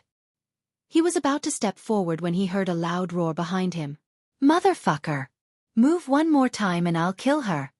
At some point, Lu had circled behind Xueqi and wrapped his arm around her neck. Then he roared at the top of his lungs. Li Yundong turned around to look at Lu. He was instantly enraged. A surge of heat rushed up from his chest and popped like a cork being pulled out of a bottle. The heat shot up from Li Yundong's chest all the way to the top of his head. His hair stood on end, and his eyes widened in anger. He looked like a crazed beast. If you touch a single hair on her, I'll cut you into pieces. Li Yundong's aura was terrifying. All the students around him were shocked. The man in front of them was like a ferocious tiger, ready to devour them at any moment. Lu's heart was pounding. His first instinct was to turn around and run, but he was confident that he had a hostage. He calmed himself and smiled coldly. I'm going to touch her. What are you going to do about it? Xueqi burst into laughter when he saw that the tables had turned. Good one, Lu. Bring this chick back to us and we'll have a good time. Just as he was about to step forward, Xueqi suddenly elbowed Lu in the chest. Lu bent over in pain. Then, Xueqi followed up with a high kick. The tip of her foot landed on her own shoulder, and her foot landed on Lu's forehead, sending him tumbling to the ground. Xueqi's move was clean and neat. It was so fast that it was hard for the eyes to follow. Before anyone could react, Xueqi had taken down the gangster behind her in the blink of an eye. Everyone gasped in surprise. Holy shit! That was so cool! Both of them have practiced martial arts, right? One is stronger than the other. Is this a movie? Where's the camera? Where's the director? Li Yundong rushed to Xueqi's side. Are you all right? He asked anxiously. Xueqi smiled sweetly. I'm fine. Then she turned around and kicked Lu, who was lying on the ground, twice. She aimed her kicks at his vitals. How dare you touch me? Do you have a death wish? She yelled. Some of the boys around them saw this and felt a chill run down their spines. They couldn't help but clamp their legs together. Zhou Yu, who had been looking for trouble with Xueqi earlier, subconsciously averted his eyes when Xueqi turned to look at him. His balls were hurting. Li Yundong quickly pulled her back. All right. If you kick him, I'll have to pay for his medical bills, won't I? After Li Yundong finished speaking, he turned his head and saw that Xueqi was secretly trying to run away. He immediately became furious and chased after him. He grabbed the guy with golden hair and said fiercely, What did you just say? Xueqi didn't dare make a move even though Li Yundong had grabbed him. Instead, he straightened his neck and shouted, How dare you touch me? Do you know who I am? Li Yundong laughed angrily and slapped Xueqi across the face. I don't care who you are. What the F***ck did you just say? Say it again. Xueqi lost a tooth from Li Yundong's slap. How dare you hit me, he yelled. You're dead. You're dead. Li Yundong was so angry that he slapped Xueqi 4 times in a row. Blood filled Xueqi's mouth, and a few of his teeth fell out. After that, Li Yundong picked Xueqi up and said, "What did you just say? Say it again if you have the balls." Xueqi's mouth was full of blood. Good, he yelled. Good. Beat me to death if you have the balls. Otherwise, I won't let you go. At this time, Li Yundong's essence, qi, and blood were boiling to the extreme. It could be said that it was the time when a person's courage was at its peak, and he was angry. When he heard this, he immediately became angry and became bold. He pressed his palm on Xueqi's head. With a ferocious smile on his face, he said with a murderous look, "You want to die? That's easy." As he spoke, he tried to twist Xueqi's neck with all his might. At this time, Li Yundong had his back to the crowd, so no one could see the ferocious murderous look on his face. They thought he was just trying to scare Xueqi, but Xueqi could clearly see the fierce murderous look in Li Yundong's eyes. He was so scared that his whole body trembled. He was too familiar with this kind of look. It was definitely a look that would only appear when there was a murderous intent in his heart and he wanted to kill someone. Xueqi was scared. He was really scared. Even if he had a powerful background and people supporting him, he would have to wait until he was alive to see it. This guy, he definitely wanted to kill him. He only felt Li Yundong's palm on the top of his head, as if the sky above his head was covered in darkness. There was only the haze of death in front of him. Xueqi was so scared that he wet his pants. He shouted hoarsely, "No, don't kill me. I was wrong. Let me go."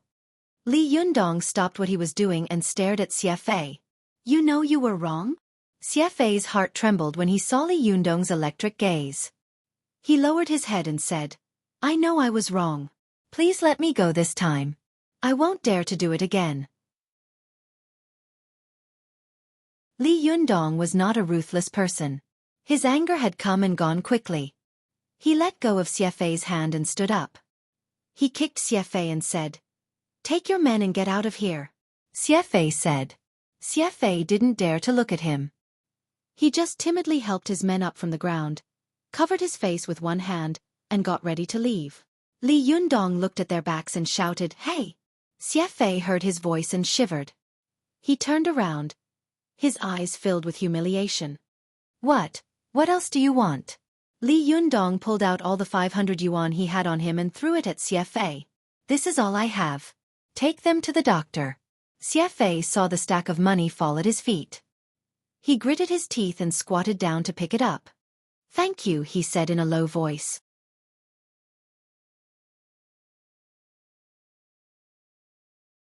Chapter 24. Zhou Yu had seen what Li Yundong was capable of, and he didn't think he could beat Li Yundong. "You just finished your fight. Even if I beat you, it wouldn't be an honorable victory." He turned to Su Chan and said, "Let's go." "Damn it, I've met a bunch of crazy people today." Li Yundong was so angry that he burst into laughter. Su Chan nodded and was about to leave with Li Yundong when a voice called out, "Li Yundong, wait." Li Yundong turned his head and saw Feng Na running towards him. As soon as he saw the girl, he suddenly felt a headache coming on. "I say, madam, what do you want?" Feng Na might have seen Li Yundong's amazing skills earlier, but she wasn't afraid of him. She grabbed Li Yundong's arm and yelled, "You said you don't know Taekwondo. You were lying to me." Li Yundong was speechless. He smiled bitterly. "Would you believe me if I told you that I learned Taekwondo yesterday? Would you believe me if I told you that I didn't believe you?" Feng Na said. "Would you believe me if I told you that I didn't believe you?" Li Yundong bowed. "I said, please let me go." Feng Na bowed as well. "I said, please do me a favor. I'm your first fan." Li Yundong didn't know whether to laugh or cry. "Then I'll make you my idol. I'll be your first fan. Stop bothering me." "Li Yundong, no matter what, you were the one who hurt Zhao Yujian. You have the responsibility and obligation to settle this matter. Unless you're not a student anymore, I won't come looking for you." Li Yundong threw his head back and laughed. "I really won't be a student anymore." Feng Na froze. "What do you mean? You want to transfer schools?" Li Yundong chuckled and said, "Someone wants to fire me." "Who?" Feng Na said angrily. "Who would be so stupid at a time like this? If you want to expel someone, do it after the conference. As soon as Feng Na finished speaking, Cheng Cheng coughed dryly beside her. Feng Na realized that she had made a slip of the tongue. She turned to Li Yundong and laughed dryly. Who the hell wants to fire you? I still have some influence in the student council. I'll go and plead for you. Li Yundong glanced at the growing crowd around him. Director Chen, he said in a low voice. Oh, Feng Na said with a look of understanding. I see. I'll help you put in a good word. However, let me say this first. If I can help you convince them, you have to help me. Li Yundong thought for a moment. It seemed to be a good deal. He sighed and said, but I really don't know how to do it. What can I perform? It's not like I can shatter rocks on my chest, right? Zhou Yu, who was at the side, seized the opportunity and mocked. You're only capable of performing such a lousy show. Li Yundong was furious. His eyebrows shot up. You. Come here and practice. Feng Na said angrily to Zhou Yu. Get out of my way. You have no right to speak here. After being yelled at by Feng Na, Zhou Yu took a step back and said bitterly, I won't teach this guy a lesson for your sake. Li Yundong glared at Zhou Yu. I'll cut you to pieces when I get the chance, he thought.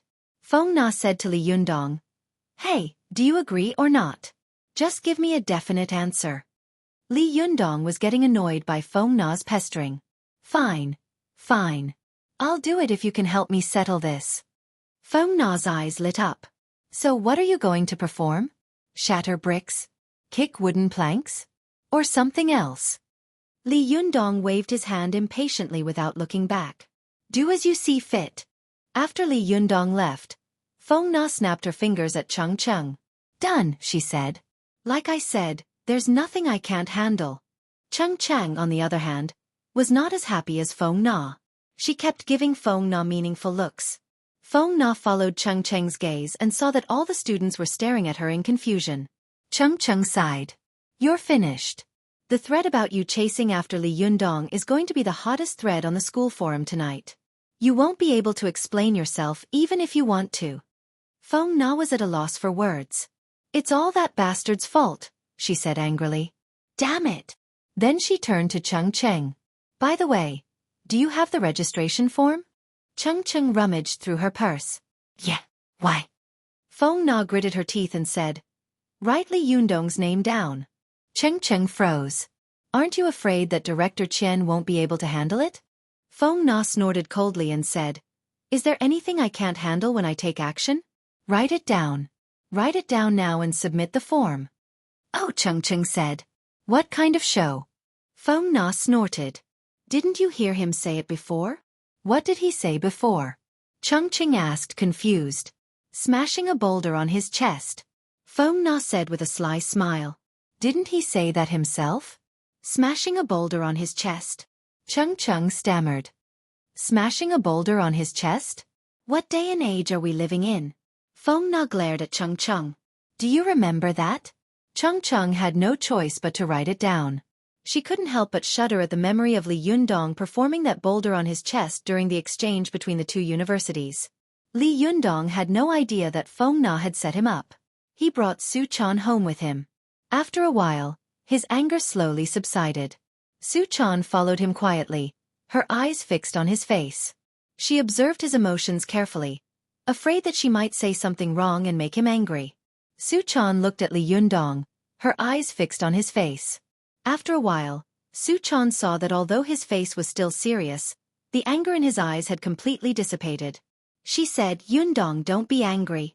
Li Yundong glanced at her and snorted coldly, thinking that if it weren't for the fact that she was so paranoid all day long, there wouldn't have been so many problems. When Li Yundong didn't respond, Su Chan shook his arm and said coquettishly, Come on, don't be angry. I'll just never talk to you again. Li Yundong gave her a sideways glance. Can you stand it?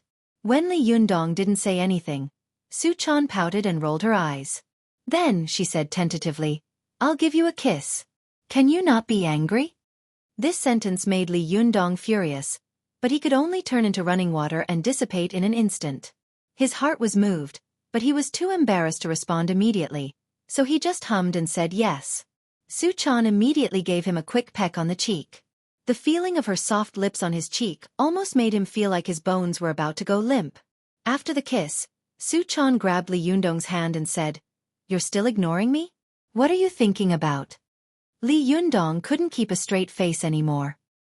He touched the cheek that Su Chan had kissed and said helplessly, "I was thinking about which street we should go to beg. Maybe we'll have a better business." Su Chan giggled and fell to the carpet with her arms around her stomach. "You good for nothing," she said. "Why do you always think about things like this?" Li Yundong snorted. "You're such a wastrel. You don't know how hard it is to live. Come on, let me do the math for you. Look, the TV broke, so we need to buy a new one. It's 5,000 or 6,000, right? The chandelier is also good. That's a few hundred, right? I lost a few hundred in the fight. Now it's more than 7,000, right? Zhao Yujian was the one who started the fight, but I'm sure I'll have to pay the medical fees. I don't know how much it will cost." He was doing the math when he suddenly saw Su Chan looking at him with a worried expression. The pitiful look in her big, watery eyes almost melted Li Yundong's heart. "You won't despise me, will you?" Su Chan asked in a trembling voice. Her voice was sad and melancholy enough to move a man. Li Yundong regretted his decision when he saw Su Chan's expression. "Am I crazy? Why am I doing this to a little girl? Girls like her are meant to be doted on and loved. What kind of man am I to do this to her? Shouldn't a man withstand the wind and rain, withstand all the pain and suffering, and leave only sweetness and happiness for his woman?" Thinking of this, Li Yundong couldn't help but feel proud. He reached out and pinched Su Chan's delicate and small nose. "Silly girl, why would I dislike you?" he said. Su Chan let out a yelp and dodged his hand. "You don't have money, do you?" she asked. Li Yundong had made up his mind not to bring up the topic of money again. He laughed. "Of course not. I still have money. Don't worry about it." His parents had given him a lot of money since he was a child, and he didn't have the habit of being extravagant. He had been saving the money, and now he had about 100,000 yuan. Although it was a large sum of money, it wasn't too much for him to make ends meet. Su Chan had always been an otherworldly little fairy, so she had no idea how hard it was to make money in the world. Hearing Li Yundong's words, she believed him and felt relieved. She cracked a smile and said, "You're so annoying. You only know how to scare me." Seeing her smile like a flower, Li Yundong felt warm in his heart, as if he wasn't afraid of the sky falling down. He deliberately kept a straight face and said, "Will you be obedient in the future?" Su Chan nodded her head like a chicken pecking rice. "Chaner will be obedient." Seeing her obedient look, Li Yundong's heart skipped a beat. He coughed and said seriously, "Well, I'll believe you if you kiss me now." Su Chan giggled. "Didn't we kiss before?" Li Yundong couldn't help but smile. "Then kiss me again." Su Chan jumped to her feet and ran to the bedroom, slamming the door behind her. "No, absolutely not." Li Yundong chased her to the door, only to have the door shut. He hung his head dejectedly. He looked at the carpet in the living room and then at the closed bedroom door. He couldn't help but smile bitterly. "Am I destined to be a departmental cadre in the future?" Su Chan leaned against the door. Thinking about what Li Yundong had said, she couldn't help but feel conflicted. He's doing it again. What can I do? But why can't I keep a straight face every time I want to distance myself from him? Su Chan was getting more and more annoyed. She grabbed her hair and squatted down, muttering to herself, "What the hell am I supposed to do? Damn it!" Su Chan had no idea that she was a fox spirit herself. Foxes were the most creatures in the world, and after Li Yundong swallowed the Renyuan Jindan, he became the most yang creature in the world. Yin and yang attracted each other. Even an ordinary man and woman living together would develop feelings for each other, not to mention that one of them was the most yin and the other was the most yang. Their mutual attraction was several times stronger than that of ordinary people. Su Chan squatted on the floor and spaced out for a while. Suddenly, she heard Li Yundong call her name. Su Chan jumped to her feet in shock. "What is it?" she asked in a flustered voice. "That guy. He didn't hurt you, did he?" Li Yundong asked, stammering. Su Chan snorted. "Them? I can take on 100 of them. Don't worry." Li Yundong was silent for a moment. Don't put yourself in danger next time, Su-chan, he said. If anything happens, I'll be there. Su-chan wanted to retort, but for some reason, she swallowed her words. She felt a warm feeling in her heart. Oh, I got it. Okay, Lee Yundong said. I'm going to take a nap. I still have classes in the afternoon. Su-chan leaned against the door and listened to Lee Yundong's footsteps as he left.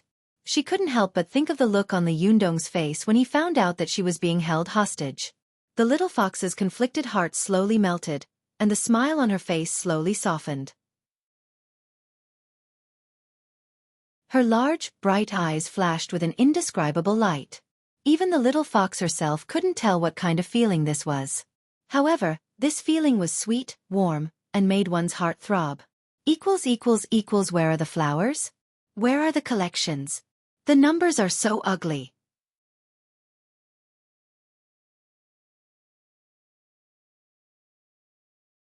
Chapter 25. It wasn't the first time Su-chan had eaten Lee Yundong's cooking, but she still gobbled it down like a hungry wolf. Lee Yundong didn't know whether to laugh or cry when he tried to snatch the food away from her, but the girl actually bared her teeth at him. Holy shit, Lee Yundong said, laughing. Why are you still so protective of your food? Su-chan burped after she was done eating. She looked at Lee Yundong sheepishly. It's so delicious. Lee Yundong shook his head and smiled. Looks like I'll have to cook for 4 people next time. This isn't even enough for 2 people. I didn't even get to eat anything. The little fox blushed and said, I'm sorry, I ate all your food. Lee Yundong waved his hand. As long as you're full. Su-chan lowered her head shyly. Actually, I'm only 30% full. Lee Yundong plopped down on the carpet and stared at Su-chan in horror. Then he picked up the empty rice pot and showed it to Su-chan. You ate at least 3 bowls of rice by yourself. Are you a pig? Su-chan was stunned. The little fox pouted. But I'm just hungry. Lee Yundong didn't know whether to laugh or cry. Don't tell me you're still developing. Su-chan puffed up her chest proudly. I finished developing a long time ago. Lee Yundong's eyes fell on Su-chan's perky chest. He couldn't help but swallow. Due to Su-chan's naivety, she had the personality of a child. However, her figure was perfect. She was about 1.65 meters tall, with a slender waist and long legs. Her entire body was so well proportioned that it was almost flawless. She didn't look like a child at all. She was wearing Lee Yundong's sweatshirt, and even though it was a little loose, her breasts were still bulging. Lee Yundong guessed that she was at least a D-cup, and since Su-chan clearly didn't have the habit of wearing a bra, her breasts were barely visible. It was a sight that drove Lee Yundong crazy. Lee Yundong chuckled dryly. He didn't dare look any longer, afraid that he'd act on impulse and do something beastly. I'm going to wash the dishes, Lee Yundong said, standing up and clearing away the dishes on the coffee table. Lee Yundong walked into the kitchen and lowered his head to wash the dishes. His mind was filled with thoughts of Su-chan's seductive appearance. For a moment, he felt his blood rush to his head, and his nose became wet. He subconsciously wiped it with his hand and suddenly realized that his nose was bleeding. F***ck, no way! Lee Yundong exclaimed. I can't be so useless, can I? How could he have such an exaggerated nosebleed? Su-chan heard the commotion and walked in to take a look. She saw Lee Yundong looking up, his neck and chest covered in blood from his nose. Are you bleeding? Su-chan exclaimed and rushed forward. As soon as Lee Yundong saw Su-chan come in, he immediately turned around with a flushed face. He even wanted to kill himself. If this girl thinks that I'm fantasizing and she gets a nosebleed because of it, I'll die of laughter, he thought. It's okay, it's okay. Lee Yundong blocked her with his hand, not wanting her to get close to him. Su-chan grabbed Lee Yundong's hand and gently patted the back of his neck, then the top of his head. She giggled. It's okay, she said. Lower your head. Lee Yundong lowered his head tentatively and found that he had indeed recovered. He looked at Su-chan in surprise. You just patted me twice, and you're already healed, he said. That's amazing. Yeah, my master taught me, Su-chan said with a smile. Your master really is a capable person, Lee Yundong said. Suddenly, a thought occurred to Lee Yundong. I got a nosebleed because of the hot and dry weather. Don't think too much about it. All right, Su-chan said with a smile. I know. I know everything. Li Yundong wanted to cry, but no tears came out. Ha! She knows everything? Oh no, my image is ruined. Li Yundong's nosebleed was obviously not a good thing, Su-chan thought. Nosebleeds could happen under a few circumstances. One was when the capillaries in the nasal cavity ruptured when the nasal cavity was hit hard. 2 was when the pores expanded and ruptured when exposed to heat. 3 was when the qi in the body lost control of the blood. Li Yundong was in the third situation. Qi was the commander of the blood. It ruled the blood. Only when a person had enough qi could the blood flow faster and the nutrients in the body follow the blood to all parts of the body. If a person didn't have enough qi, the blood flow would be too slow, which would lead to blockages in the meridians and lead to diseases. The blood vessels in the nasal cavity were the weakest blood vessels in the body. If there was a problem with the qi in the body, it would react. The reason why Li Yundong had a nosebleed was that the qi in his body was too strong. Moreover, he had been furious before, which had caused the qi in his body to become restless, thus driving the blood in his body to flow rapidly. He was like a high-speed train that couldn't control its momentum, resulting in a nosebleed. That was why Su-chan thought it was normal for Li Yundong to have a nosebleed. However, it also meant that Li Yundong's internal qi was a little messed up, which was why he couldn't control his blood flow. Su-chan waited until Li Yundong was done with his work and sat down. Then she went to his side and said in a sweet voice, "How about I give you a massage?" Li Yundong was overjoyed, and his previous depression was thrown out of the window. He thought to himself, how can I have such treatment after having a meal with a beautiful woman? What an immortal life. I only envy mandarin ducks, not immortals. Li Yundong wanted to lean against the sofa and sit down, but Su-chan made him sit cross-legged on the carpet. She stood behind him and gave him a gentle massage. Su-chan didn't use the 3-pronged flower technique this time. That was because a person's qi and blood were at their most vigorous when they had the 3-pronged flowers at one's prominence. People were the most irritable at that time. That was why people were so angry. Right now, Li Yundong's qi was in a mess, and his blood was flowing rapidly. He was easily angered and irritable. If she used the 3-pronged flowers again, Li Yundong would probably bleed out of all his orifices. Su-chan secretly mobilized the extreme yin qi in her body. Then she placed her palm on the Bai Hui acupoint on the top of Li Yundong's head and gently massaged it 32 times clockwise and 32 times counterclockwise. The Bai Hui acupoint was the head of all acupoints. It was the highest of all acupoints in the human body. It was like the vent at the top of a pressure cooker. Once this acupoint was stimulated, all the other acupoints in the body would be shaken. Su-chan channeled her yin qi into Li Yundong's body through the Bai Hui acupoint. It was like a Buddhist infusion of wisdom. His agitated qi and blood slowly calmed down. Li Yundong felt as if there was a clear spring pouring down from the top of his head. A trace of cool air seeped into every blood vessel and every strand of hair in his body. It was so comfortable that he couldn't help but moan. This feels so good. Li Yundong sighed. Don't talk. Su-chan lectured him with a stern look on her face. Li Yundong immediately clamped his mouth shut. He closed his eyes and enjoyed the sensation. After massaging the Bai Hui acupoint, Su-chan rubbed her palms together until they were warm. Then, she placed her palms next to Li Yundong's ears and pressed them inward, covering his ears. After a while, she pulled them open.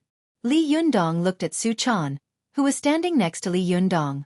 With this pull, Li Yundong only heard a pop sound in his ears, as if the stagnant qi in his body had suddenly been pulled out. A cool qi rose from his lower abdomen and rushed into his brain, making him feel refreshed. His ears and eyes were sharp. Li Yundong was both curious and impressed. He had no idea how Su-chan knew so many massage techniques. Not to mention that each and every one of them took effect immediately. It was amazing. He wanted to ask, but he was afraid that Su-chan would be unhappy. His eyes kept rolling back in his head. Su-chan seemed to have guessed what Li Yundong was thinking. "I'll tell you later," she said. "Don't ask or think too much about it. Just close your eyes and empty your mind. Don't think about anything." Li Yundong nodded. He closed his eyes and let Su-chan do whatever she wanted. Su-chan's jade-like hands danced around Li Yundong's head, shoulders, and back. She pressed, rubbed, and pinched the acupoints on his head, shoulders, and back.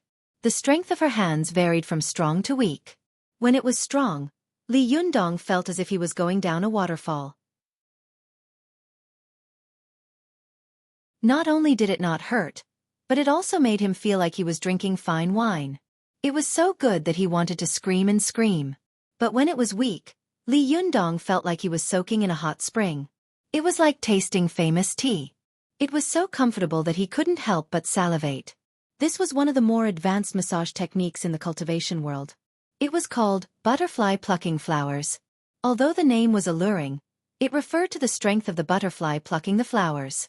It could activate the yuan qi in the massager's body and stimulate the blood flow in the massager's body. After a while, Li Yundong was so comfortable that he fell asleep. As soon as Li Yundong fell asleep, Xueqi stopped. She pressed one hand on the Bai Hui acupoint on the top of Li Yundong's head. She watched him quietly, observing the flow of qi and blood in his body. At this time, Li Yundong's essence, qi, and blood were being mobilized by Xueqi's massage technique. He was unconsciously practicing minor circulation.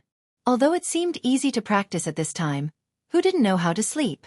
But in reality, this kind of practice was the most dangerous. Because qi and blood had no thoughts, when the meridians of the human body were not fully developed, the flow of qi and blood was random and disorderly. It was like a stream of water flowing in the wilderness. The slightest carelessness could cause qi and blood to suddenly flow from one meridian to another, from one acupoint to another, overflowing and becoming a raging flood. This was the most terrifying thing in cultivation. Qi deviation. Only people who had practiced cultivation could develop their meridians and turn them into rivers. Only then would the qi and blood in their body automatically flow according to the direction of the riverbed. At that time, they wouldn't need someone to monitor them from the side. The reason why cultivation was as difficult as ascending to the heavens was because it was difficult for cultivators to find someone they could absolutely trust to become a Taoist partner and perform dual cultivation. But once they found a Taoist partner and performed dual cultivation, cultivation would be twice the result with half the effort. Li Yundong was like this now. He had the Renyuan Jindan as a foundation, and the little fox Xueqi was silently guiding him. If other cultivators on the road of cultivation found out about this, they would probably gnash their teeth in hatred and jealousy. Every time there was a sign of unrest in Li Yundong's qi, Xueqi would use her remaining hand to press on the acupoint in front of the qi flow. The qi in Li Yundong's body seemed to have a direction, and it continued to flow according to Xueqi's guidance. After 16 cycles of this minor circulation, Li Yundong slowly woke up. He let out a long sigh, and the qi in his mouth shot out like a straight arrow. He sighed. If I could do this every day, I'd be as happy as an immortal.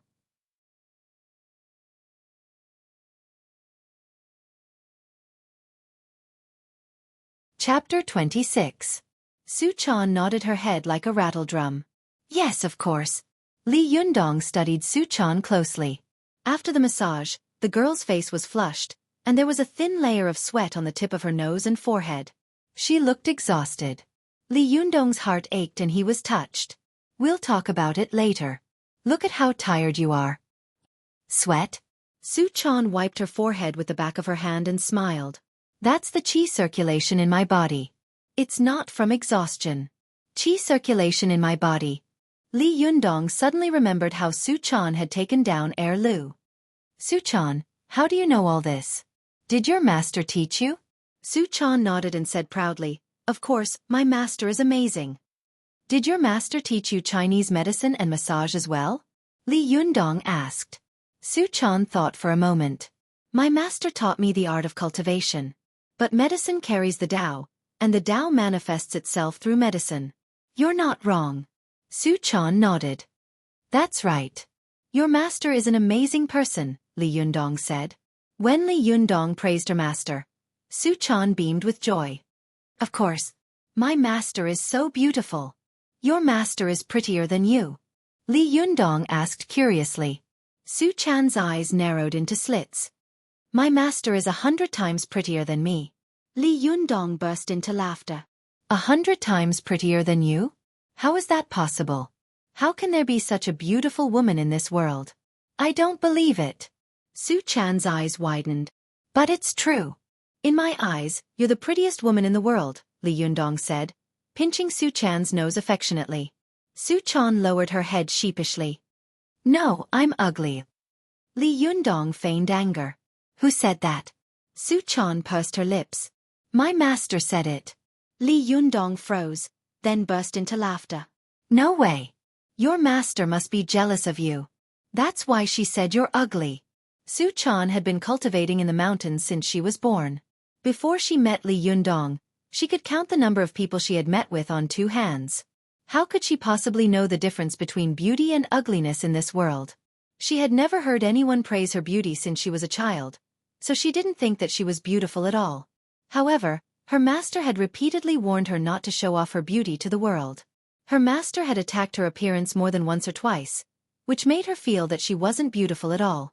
That was why she was worried that Li Yundong would dislike her all day long. Nonsense. My master would never treat me like that. Su Chan retorted subconsciously. Nonsense. My master would never treat me like that. She's the best person in the world. Li Yundong deliberately put on a straight face. What about me? You're the second best person in the world, Su Chan said sheepishly. Li Yundong looked disappointed. Only second? Su Chan stuck out her tongue and whispered guiltily. Hey, let me tell you a secret. My master is actually very mean to me, even though I know she's doing it for my own good. If you work a little harder, you might be able to surpass my master and become the best person in the world. Li Yundong burst into laughter. He grabbed Su Chan's arm and dragged her to the vanity in the bathroom. Then he pointed at Su Chan's face in the mirror and said, See for yourself.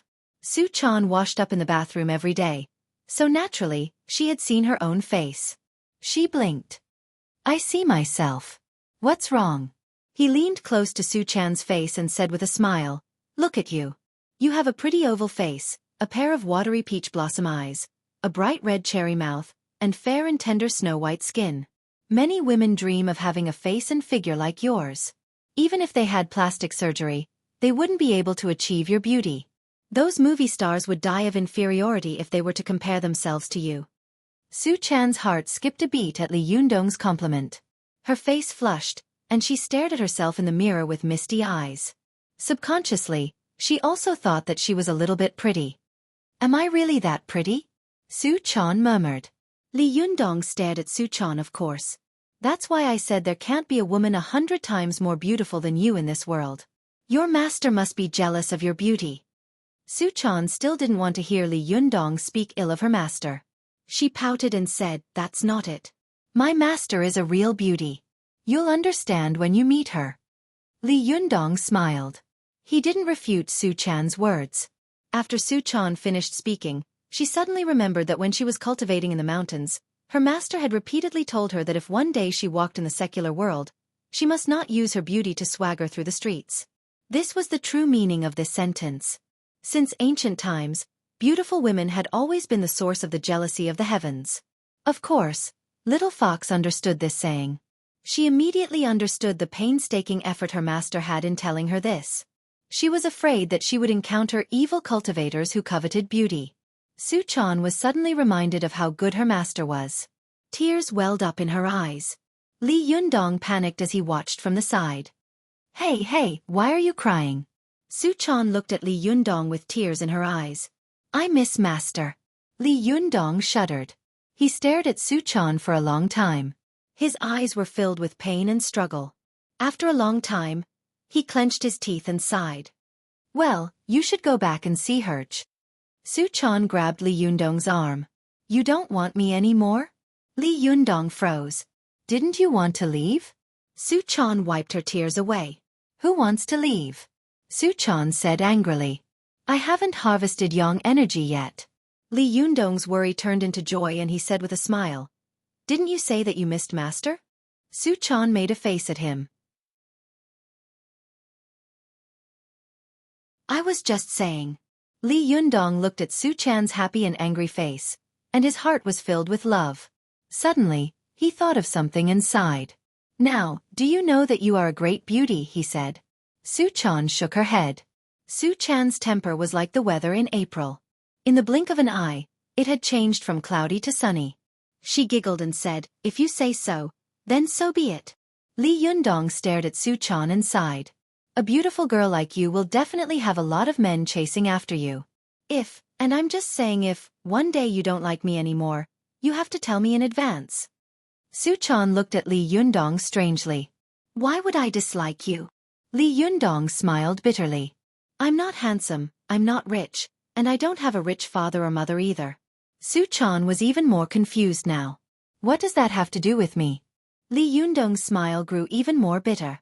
Aren't all girls like that these days? Su-chan said decisively. That's because they have eyes but can't see. You're the best person in the world. Su-chan said decisively. When Li Yundong heard this, he was suddenly so moved that he had the urge to cry. His heart ached and his emotions surged. He forced a smile and said, Why did you become the best again? You've surpassed your master so quickly? Su-chan stuck her tongue out. Your cooking is much better than my master's. Li Yundong laughed, but he was still a little worried. You really don't dislike me? He asked. Li Yundong stared into the girl's eyes, trying to see through her heart. Su-chan also stared at Li Yundong. She smiled like a flower. I was afraid that you'd dislike me, but you're worried about me. Why would I dislike you? Li Yundong asked. Su-chan sighed and looked at Li Yundong timidly. I've caused you so much trouble. I'm so afraid that you'll think I'm a troublemaker and throw me away. Li Yundong laughed and patted Su-chan's head with a sigh. For a girl like you, even if you poke a hole in the sky, no one will have the heart to blame you. Su-chan nodded. When Su-chan heard this, she smiled. So you're saying that you won't blame me? Not at all. Li Yundong laughed. Su-chan grabbed Li Yundong's arm and swung it back and forth. I told you you're the best, she said. Li Yundong only felt warm in his heart. He looked at Su-chan as if he was looking at an unparalleled treasure in the world. He thought to himself, nowadays, such a girl is almost extinct in this world. Li Yundong, you must cherish her, or you will be struck by lightning. If you love a girl, you should work hard for her. Li Yundong suddenly felt that he shouldn't live a muddle-headed life anymore. He should work hard to earn money and make a name for himself, for Su-chan, and for himself. Su-chan, I won't let you down. Li Yundong said resolutely. I'll make a name for myself and prove that you made the right choice. Although he didn't know why she wanted to stay by his side, this beautiful misunderstanding made him make up his mind and make up his mind. Once a person had ambition, their spirit, chi, and spirit would be different. Su-chan only felt that there was a heroic and compelling aura coming from him in an instant. His eyes were bright, deep, and distant. Su-chan had only seen this kind of aura from her Xueqi. It was a kind of heroic spirit that believed that he could defeat all things in the world. Cultivators knew all too well how terrifying and powerful heaven and earth were, so they were all in awe of heaven and earth. But this was not conducive to cultivation. Cultivators talked about changing fate, and Guhong of the Danding sect believed that man can conquer nature. People must have the heroic spirit to defeat heaven and earth, to defeat everything in the world. That was the best state of cultivation. And Li Yundong was in this state now. Ambition. Ambition. Once a person set an ambition, the primal chi in their body would naturally be mobilized, releasing an extraordinary aura. Su-chan stared at Li Yundong blankly.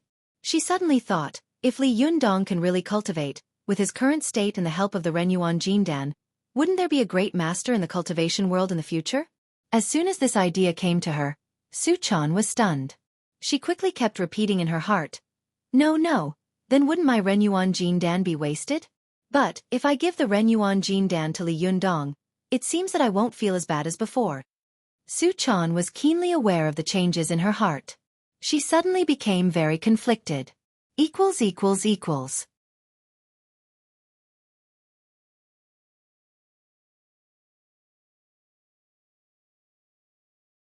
Chapter 28.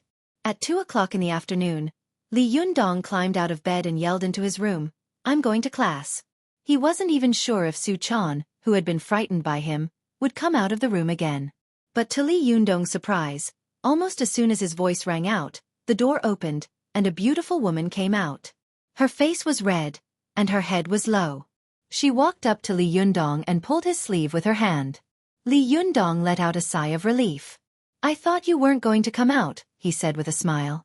Su Chan raised her head, her eyes flowing. She murmured, "You can't do this in the future." "I promise," Li Yundong said, smiling sheepishly. "I won't. Let's go. I'm going to be late." Then he strode towards the elevator. Su Chan followed behind Li Yundong, cursing herself for being so useless. Didn't I make up my mind to teach him a lesson so that he wouldn't even think about doing anything to me? But why did my heart go soft the moment I saw him? If I keep this up, I'll have sex with him sooner or later. If his Yuanyang body is destroyed, not only will the Ren Yuan Jin Dan be wasted, but my Yuanyang body will also be destroyed. That would be a double loss. Su Chan followed behind Li Yundong, her face full of worry and confusion. Li Yundong had no idea what was going through Su Chan's mind. He walked quickly all the way to the school. As soon as he entered the teaching building, he saw two people angrily coming out of the classroom, talking as they walked. "Nana, don't be angry," Ching Ching said. The round-faced beauty Feng Na said angrily as she walked. "That lecherous old man. How dare he have ideas about me? I want to kick him in the groin." Li Yundong's kick was so satisfying. Chung Chung pointed a finger at Li Yundong. "Speak of the devil," she said. Feng Na ran towards Li Yundong. "Hey, I found you." As soon as Li Yundong saw her, he felt a headache coming on. He smiled bitterly and said, "Madam, what's the matter? Have you solved the problem of my expulsion?" Feng Na snorted. "Not yet, but it will be solved soon." In order to help you, Feng Na put down her pride and begged Director Chen for help, but that old pervert actually wanted Nana to have sex with him. Chung Chang, who was sitting beside her, said quickly, "In order to help you, Feng Na went to beg Director Chen." Feng Na frowned and glared at Chung Cheng. "No one will think you're mute if you don't speak." Chung Cheng's face was full of grievance as she murmured, "I was afraid that you would be a good person for nothing." Li Yundong frowned and said angrily, "This guy really doesn't learn his lesson." After that, he turned his head and looked at Su Chan. "You should have used a little more force last time." Su Chan raised her eyebrows and said, "Okay, I'll go and kick it again." Li Yundong, Feng Na, and Chung Chung were all taken aback. Li Yundong quickly pulled her back. Come on. I was just saying. Don't take it seriously." If something really happens, no one will be able to get away with it. Feng Na sighed and said resentfully, "These days, scum are in power, and the good people are bullied. What kind of world is this?" "Don't worry, I'll find a way to help you solve this problem. I promised you, I'll help you." Li Yundong nodded at her and smiled. "Then I'll have to trouble you." Feng Na quickly left with Chung Chung. "Nana, what are you going to do now?" Chung Ching asked. Feng Na frowned and thought for a moment. "I have an idea." Chung Cheng's eyes lit up. "What idea?" "Go find Zhou Qin," Feng Na said. "Pfft, didn't you say that you would never go find her?" Chung Chung said with a look of disdain. Feng Na raised her head and laughed. "Humph, that was then, this is now." Li Yundong watched Feng Na and Cheng Ching leave, then said to Su Chan, "That girl is kind of chivalrous." Li Yundong had no idea that the reason Feng Na was trying so hard to help Li Yundong solve this problem was because she wanted him to make a fool of himself at the exchange meeting and break a boulder on his chest. Su Chan nodded. "Yeah, she really is a good cauldron." Li Yundong shot Su Chan a glare. "Don't call a girl a good cauldron just because she's a girl, okay?" Su Chan stared at Li Yundong in confusion. "Why? All women in the world are cauldrons." As soon as Su Chan finished speaking, silence fell over the classroom. The students around them stared at Su Chan and Li Yundong in shock. Li Yundong wanted to cry, but no tears came out. This girl is fine at home. Why does she keep saying things like this when she's outside? Li Yundong's face was burning. He dragged Su Chan and ran into the school building. Suddenly, he heard a burst of strange laughter coming from behind him. He finally made it into the classroom and sat down in the back row. When Sun Li saw him, she froze for a moment. A strange expression appeared on her face, as if she had just remembered what had happened this morning. She walked up to him, trying hard not to laugh. "Yo, Casanova," she said. Li Yundong's face burned at Sun Li's smile. "How could I not?" he said shamelessly. "I'm about to be expelled." Sun Li's face darkened at the mention of the incident. She looked at Li Yundong and sighed. "You're too much of a troublemaker." Li Yundong smiled bitterly. It's always been me who comes looking for trouble. I'm such a low-key person. Why would I go looking for trouble? Sun Li glanced at Su Chan, who was standing beside Li Yundong. I'm afraid it's going to be hard for you to keep a low profile, she said meaningfully. Li Yundong twitched his nose and sniffed the air. Why do I smell something sour?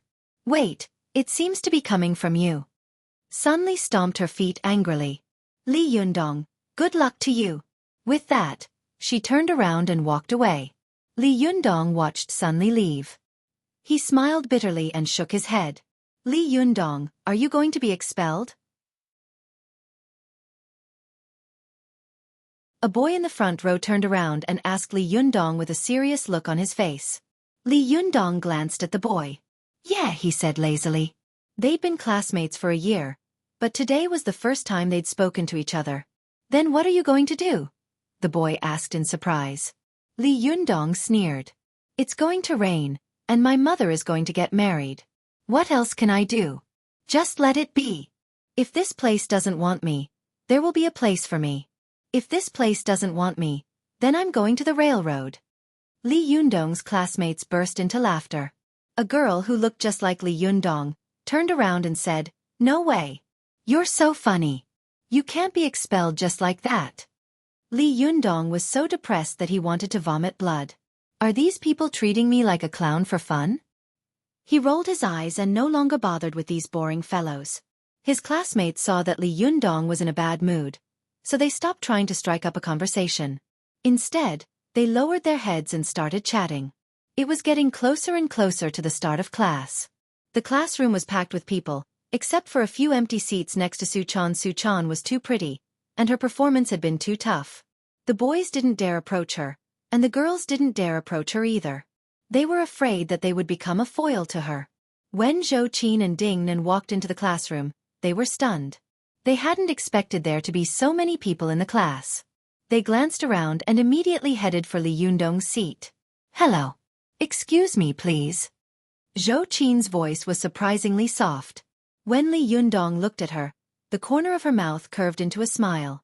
This surprised the students around them. Xueqi had always been known for being serious in speech and manner. Why was she so gentle today? She even smiled at this guy? Didn't Li Yundong confess his love to Xueqi and she rejected him? Could it be that Xueqi wants to go back to him? It can't be, right? At this time, Li Yundong had the little fox Su Chan, so he was very satisfied. He really felt that all the beauties in the world were just floating clouds. He stood up, smiled slightly, and nodded to Xueqi, indicating that she should go over. Xueqi looked straight into Li Yundong's eyes. She was surprised to find that the look in his eyes was surprisingly pure. There was no trace of the shock, greed, or possessiveness that other men had when they looked at her. She had never seen such a pure look in the eyes of other men before. It was as if they were looking at the flowers and trees on the street, or the birds and clouds in the sky. Xueqi was momentarily dazed until Ding Nan nudged her gently from behind. She snapped out of her daze and lowered her head. Her long, black hair fell over her shoulders like a waterfall, covering half of her face. But Li Yundong could see a hint of crimson through the cracks of the black waterfall. When Xueqi and Ding Nan sat down, the commotion caused by the appearance of these two top-notch beauties slowly died down. But not long after, a boy followed them into the room. He frowned and looked at the empty seats next to Xueqi. His eyes swept past Su Chan's face and then fell on Li Yundong. Hey, classmate. I'll trade places with you. The boy shouted at Li Yundong without any trace of politeness. Li Yundong was still thinking about the possibility of being expelled when he heard the voice. He looked up and saw that the boy was handsome, tall, and dressed in famous brands. The girls around him were all staring at him with infatuation. It's Lu Chuan. They whispered to each other. It's Lu Chuan. Li Yundong thought. He's so handsome. I heard that his family is super rich. He's the second generation of a rich family. Sigh, handsome and rich. What a big gold ingot. Whoever snags it will hit the jackpot. He's also good at basketball.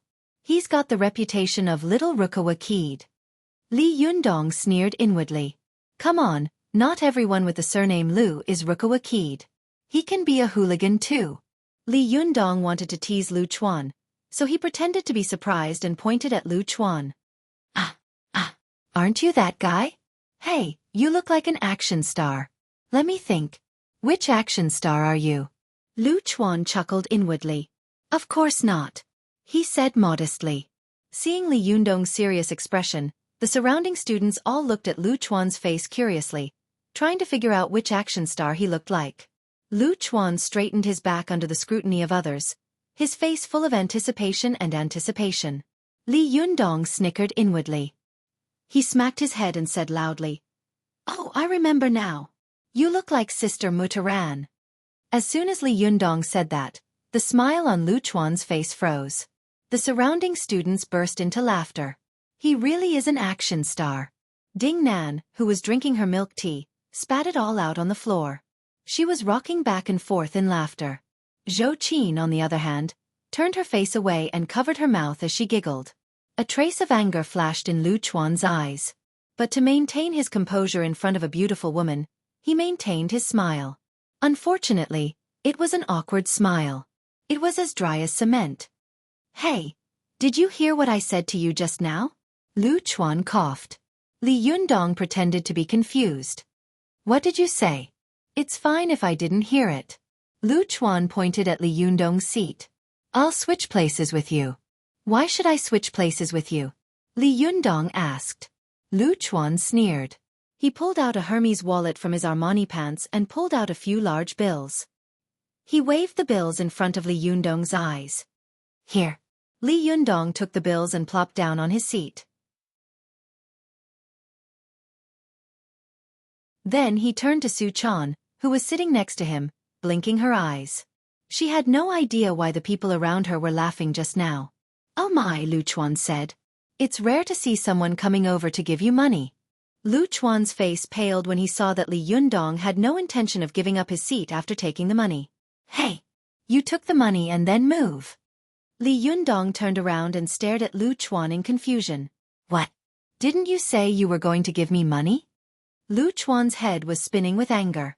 "I gave you money so you could give up your seat. You took the money, so you should give up your seat." Li Yundong laughed. "Did you just say that? Did I say that I would give up my seat?" Li Yundong laughed. "How dare you play with me," he yelled. Li Yundong smiled and waved the bills in front of Lu Chuan. "Hey, how about this? I'll give you the money, and you get out of my sight. What do you say?" "That's my money," Lu Chuan growled. "But you gave it to me," Li Yundong said. "That's the money I asked you to give up your seat to me," Lu Chuan said. "But I didn't agree to give it to you." Li Yundong laughed. Lu Chuan was getting dizzy from Li Yundong's teasing. His chest rose and fell violently. Fine, he said through gritted teeth. "I don't want the money. I'll save it to buy you a coffin." Li Yundong didn't hold back. "Fine. I'll buy it and burn it for you." Lu Chuan was shaking with anger. His fists were clenched tightly. He glared at Li Yundong for a long time. "Do you have a death wish?"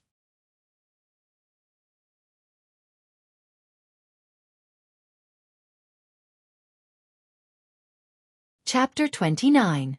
He gritted his teeth, pulled out all the money in his wallet, and waved it at a boy behind Xueqi. "I'll buy your seat," he said. "Do you want to trade with me?" The boy looked at the colorful banknotes and realized that there were at least a few thousand of them. As the saying goes, money moves people's hearts. He quickly snatched the banknotes and smiled at Lu Chuan. "Boss, I'll follow you from now on." Lu Chuan didn't seem to mind. He waved his hand at the boy, motioning for him to leave. After the boy left, Lu Chuan swaggered into his seat and sat down. He looked around as if he had just done something amazing. He didn't notice that Xueqi and Ding Nan, who were sitting in front of him, were looking at him with ridicule and disdain. "I used to think that young Master Lu was rich, sunny, and had a good upbringing. He was a good choice," Ding Nan muttered to herself in disappointment. "Now I see that he really is a nouveau riche. Not only does he have poor upbringing, but he's also so stupid that it makes people's hair stand on end." "But that Li Yundong, who usually doesn't show off his talents," Ding Nan said in a low voice. Ding Nan nudged Xueqi with her elbow and said tentatively in a low voice, "Hey, Young Master Lu is really rich and overbearing. Do you want to deduct points or add points for me this time? Xueqi smiled non-committally and glanced at Ding Nan faintly. Her meaningful gaze seemed to have seen through all of Ding Nan's little schemes in an instant. Ding Nan smiled sheepishly. Why are you looking at me like that? Nothing, Xueqi said. Get ready for class. The teacher is coming. At that moment Lu Chuan, who had been sitting behind Xueqi, leaned over and said with a smile, Qin, there's a party at my house the day after tomorrow. Why don't you and Nan come together? Xueqi turned around, and there was a sense of distance and displeasure in her posture and eyes. Do I know you well? Lu Chuan's face turned purple. He forced a smile and said, Qin. Don't be like this. We're friends. Xueqi's eyes became colder and colder. She glanced at Ding Nan from the corner of her eyes, and Ding Nan immediately understood. She sneered and said, Young Master Lu, you can't even tell that our Xueqi is rejecting you so obviously. Do you have to say something worse to make you happy? Sigh, as a person you have to give yourself face. Don't be cheap. Li Yundong, who was listening, shook his head in his heart. Ding Nan is indeed beautiful, but her mouth will cause her big trouble sooner or later. She's too mean. However, scolding this idiot Lu Chuan was quite satisfying. Without waiting for Ding Nan to finish, Xueqi turned her head and gave Lu Chuan a cold look. Lu Chuan clenched his fists so tightly that his nails almost pierced into his flesh. The smile on his face was extremely ugly, but he was not willing to be rejected like this. He had no choice but to take a roundabout way and said, Nan, are you going or not? Ding Nan glanced at Lu Chuan and smiled. If Xueqi doesn't want to go, why should I? Lu Chuan's eyes twitched. He smiled apologetically and said, This time, I've invited a few big stars. Jiang Liren, Shen Yu, Cheng Weidong, and Dongfang Yu, who is a great rock singer. It would be a shame if you guys don't go. Ding Nan was speechless when she heard this. She turned around and looked at Lu Chuan in surprise. Not bad, she said. They're all A-list stars. Then, she looked at Xueqi and asked in a low voice, Are you going or not? Xueqi opened her red lips and spat out 2 words, no. Ding Nan shrugged helplessly at Lu Chuan. There's nothing I can do. You have fun with the other stars. Lu Chuan was furious, and his face became extremely ugly. He looked at the backs of Xueqi and Ding Nan and gnashed his teeth in hatred. He kept cursing, B****, why are you pretending to be so virtuous? Sooner or later, I'll strip you naked. Let's see if you can still pretend to be noble then. Lu Chuan's heart was filled with rage when he felt someone staring at him. He turned around and saw Su Chan looking at him curiously. Lu Chuan stared at Su Chan's face greedily. How can there be such a beautiful girl? Why haven't I seen her before? Just as he was about to strike up a conversation with Su Chan with what he thought was the most handsome smile he could muster, Su Chan suddenly said, Your glabella is dark, and your eyes are sunken. You must be addicted to women, right? Lu Chuan's smile froze. He was so angry that his whole body was shaking. The low laughter around him only made him angrier. Li Yundong held back his laughter and pulled Su Chan aside. Don't talk. If you have nothing to do, then go to sleep. The anger in Lu Chuan's eyes grew more and more intense. The look in his eyes grew more and more venomous. He glared at Li Yundong's back and gritted his teeth. You little bastard, why are you being so arrogant? I'll deal with you sooner or later. In the blink of an eye, he came up with an idea. He snorted twice and slumped back into his seat. Finally, he stopped trying to strike up a conversation with anyone else. This class was about social psychology. Even though the teacher was good at teaching, Su Chan still felt drowsy. So she collapsed in her seat, buried her head in her hands, and fell into a deep sleep. Xueqi, who was listening to the class, suddenly stood up and walked past Li Yundong. She was going to use the restroom. After letting Xueqi pass by, Su Chan curled up in her seat and fell into a deep sleep.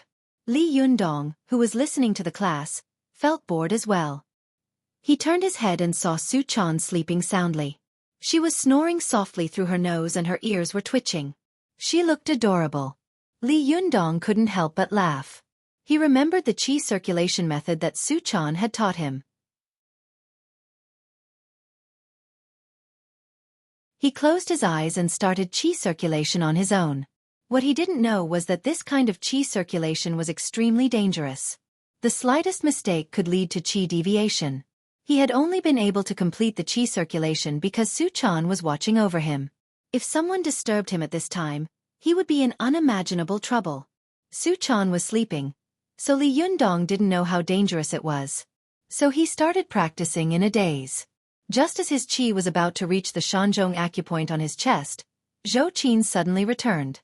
She wanted to walk past Li Yundong, so she whispered to him, "Li Yundong, excuse me." But Li Yundong was in the middle of his qi circulation, so how could he hear her? Naturally, he didn't move. Zhou Qin frowned. She didn't want to force her way past Li Yundong, so she reached out and patted him on the shoulder. This slap had nearly caused a fatal disaster. Li Yundong shuddered. The qi in his chest suddenly started to run wild like a wild horse. This was the most terrifying qi deviation in cultivation. If it was light, it could lead to paralysis and insanity. If it was serious, it could lead to death. Li Yundong trembled all over. The qi in his body was going berserk. His meridians swelled, and he felt like he was about to explode. Zhou Qin noticed that something was wrong with him.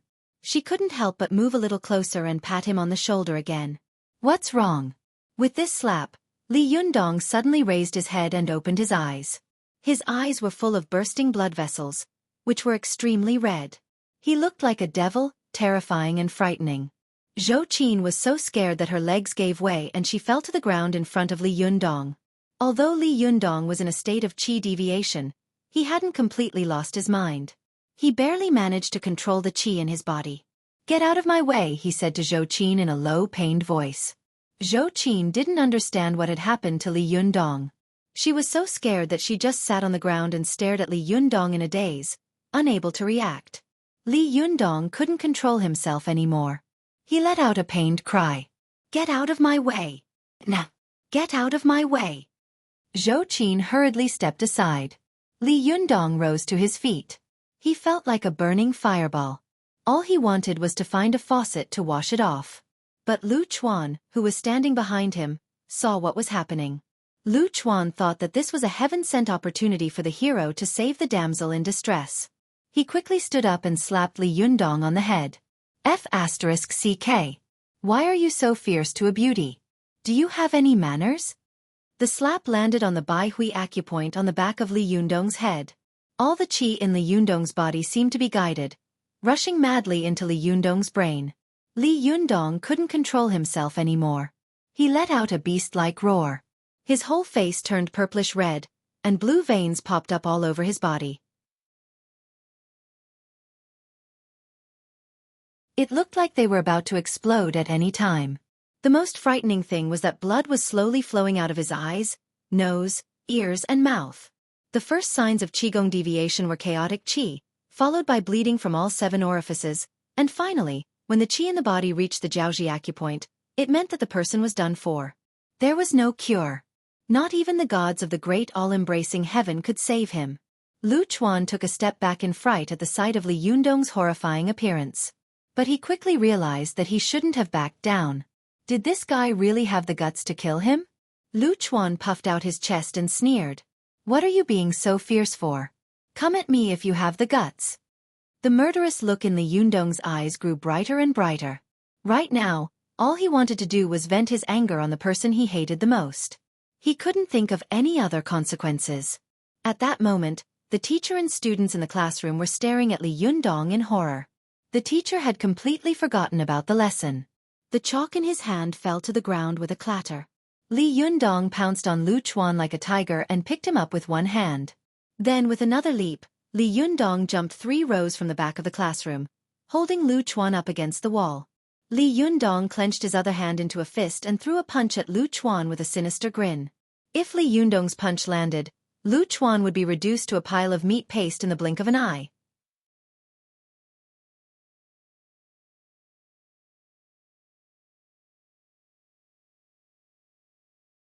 Chapter 30. Just as the thought flashed through his mind, Li Yundong's fist abruptly changed direction and smashed into the side of Lu Chuan's head. Everyone in the classroom felt as if someone had taken a sledgehammer and smashed it against the wall. The floor shook from the impact. When Li Yundong pulled his fist back, some of the sharp-eyed students gasped at the sight of Li Yundong's fist smashing into the wall. Li Yundong tossed Lu Chuan aside. He saw Su Chan lunging at him, but he was afraid that he wouldn't be able to control himself and hurt Su Chan. "Don't come any closer," he yelled. Then he dashed out of the classroom like a madman.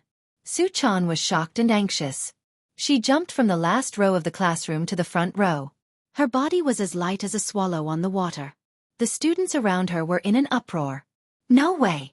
Qinggong! Holy shit! Are my eyes playing tricks on me?" As Su Chan chased Li Yundong out of the classroom, the students in the classroom began to talk about it. It was very lively. Only Zhou Qin was left standing there in a daze. No one knew what she was thinking, but she suddenly took a step forward and chased after Su Chan. Fortunately, Li Yundong didn't run too far. He just rushed into a men's bathroom not far from the classroom. There was a student who was taking a dump in the washroom. When he heard the commotion outside, he opened the door in curiosity and fear.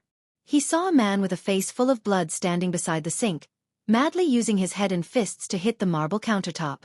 The thudding sounds were like the beating of a drum. The student was so scared that he didn't even have time to wipe his butt. He pulled up his pants and ran out. When Zhou Qin chased Li Yundong to the men's room, she stood at the door. She wanted to go in, but she was a shy girl, so she was embarrassed. But then she heard Li Yundong's painful moans coming from the bathroom. She was so anxious that she didn't know what to do. While she was running around in circles, she suddenly saw a boy running out of the bathroom with his pants up. Zhou Qin immediately grabbed the boy and asked, "Student, what happened inside?" When the boy pulled up his pants, he remembered that he hadn't wiped his butt. He was already very depressed, and now he was stopped by the girl. The pain in his heart could not be expressed in words. He angrily broke away from Zhou Qin's hand and shouted, "If you want to know what's going on, you can go in and see for yourself." As he spoke, he fled as though he was flying. Zhou Qin frowned, stamped her feet, gritted her teeth, and rushed into the men's room. As soon as Zhou Qin entered the men's bathroom, she saw that Li Yundong's face was covered in blood, and the clothes on his upper body were soaked in blood. He was like a raging Hulk. He punched the mirror forward with both fists, smashing it into pieces. Then, he punched down again, smashing the marble countertop. Zhou Qin was so shocked that her face turned pale, and her mind went blank. Is he still human? How could a human have such great strength? Su Chan had been observing Li Yundong's movements calmly. Seeing an opportunity, she suddenly flew forward and patted the back of Li Yundong's neck. Li Yundong's body stiffened, and then he suddenly twisted his body and punched behind him. The punch was so fierce that even though Zhou Qin was 3 or 4 meters away, she still felt a fierce wind blowing on her face, causing her beautiful hair to flutter. Like a spirit snake, Su Chan circled to the other side of Li Yundong, took out a piece of her hair with one hand, and then tied it next to Li Yundong's ear.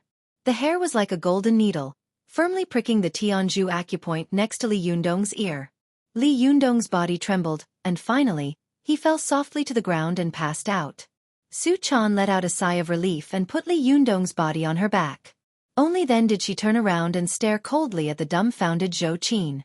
"If you dare say a word about what you just saw," she said, "I'll take your life even if I have to travel thousands of miles to the ends of the earth." There was a terrifying murderous intent in Su Chan's cold words. But Zhou Qin was the daughter of a wealthy family, so how could she be threatened so easily? Zhou Qin came back to her senses and raised an eyebrow. She was just about to say something when Su Chan suddenly jumped out of the window with Li Yundong on her back. Zhou Qin was scared out of her wits. "Ah!" she screamed. "We're on the 5th floor." Zhou Qin rushed to the window and saw that Su Chan was carrying Li Yundong on her back, unscathed, and had disappeared like a gust of wind. Zhou Qin stood in front of the window in a daze. She didn't even notice that a boy had entered the room behind her. She stared at Su Chan and Li Yundong's disappearing silhouettes in a daze. Her body trembled slightly. She couldn't tell if it was from shock, fear, panic, or a trace of excitement and fanaticism that lurked in the depths of her soul.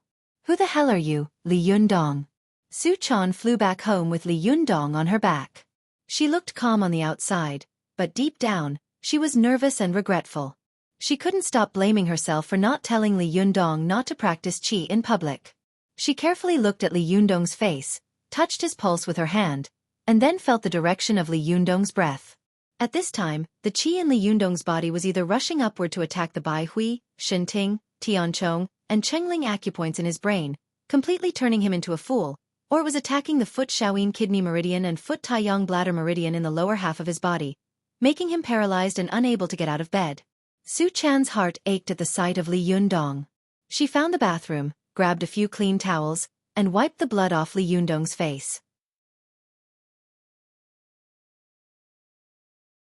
Then, she pressed one hand on the Huagai acupoint on Li Yundong's chest, and the other on the Qihai acupoint. Su Chan had once heard from her master that the Huagai acupoint was located in the middle of the two intersecting lobes of the human lungs. It was located above the heart and below the throat. This acupoint was the only place where the qi of the human body flowed upstream. It could be said that this acupoint was the unparalleled key between the two capitals and the throat. When a person was angry, they would feel a surge of qi rushing to the top of their head. This surge of qi originated from the Qihai acupoint, broke through the Huagai acupoint, passed through the Shenting acupoint, and finally reached the Bai Hui acupoint. This surge of qi would confuse the normal flow of qi in the human brain. This was why people often lost their rationality when they were angry. Some people were good at cultivating their bodies and minds. When they were about to lose their temper, they could forcibly suppress their anger. This was all thanks to the strong barrier that was the Huagai acupoint. Su Chan's pressing on these two acupoints was equivalent to blocking the surging qi of Li Yundong's body from rushing up and down. She slowly released a burst of pure yin qi from her palm into Li Yundong's body. As soon as this qi came into contact with Li Yundong's qi, the pure yin qi met the yuan yang qi of a boy. The two instantly melted, and the surging qi in Li Yundong's body calmed down. Li Yundong's pained expression turned calm and peaceful. The bulging veins all over his body calmed down, and the qi in his body began to flow on its own. Su Chan let out a sigh of relief. Her eyes were still fixed on Li Yundong, observing his condition. Li Yundong had just come back from the gates of hell. The violent qi in his body was like a tamed flood, flowing back into their respective meridians. After the qi had automatically circulated for 4 or 5 small circulations, Su Chan was surprised to find that the qi in Li Yundong's body had begun to automatically flow along the meridians and acupoints of the small circulations. There was no need for anyone to deliberately guide it. It was as if the violent flow of the qi had forcibly widened and deepened the meridians in Li Yundong's body.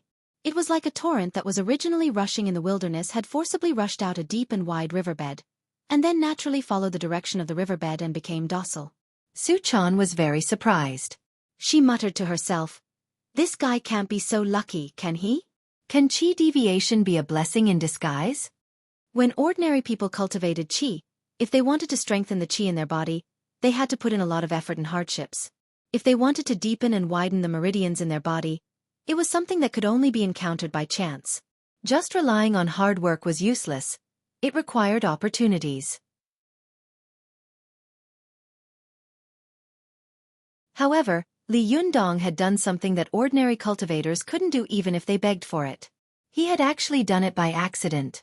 Su Chan suddenly felt a little jealous. She poked Li Yundong's nose and said angrily, "You're lucky. How could you run into this kind of dog shit luck? Let's see what you'll do next time you get qi deviation." "Humph, I don't care anymore. If you're so good, you can continue to circulate the small circulations like this. There won't be any problems." After saying that, she stood up and was about to leave, but after taking 2 steps, she still felt worried. The qi in Li Yundong's body was currently repairing the damaged meridians. If she took another wrong step, Li Yundong would be doomed, and Su Chan wouldn't be able to save him.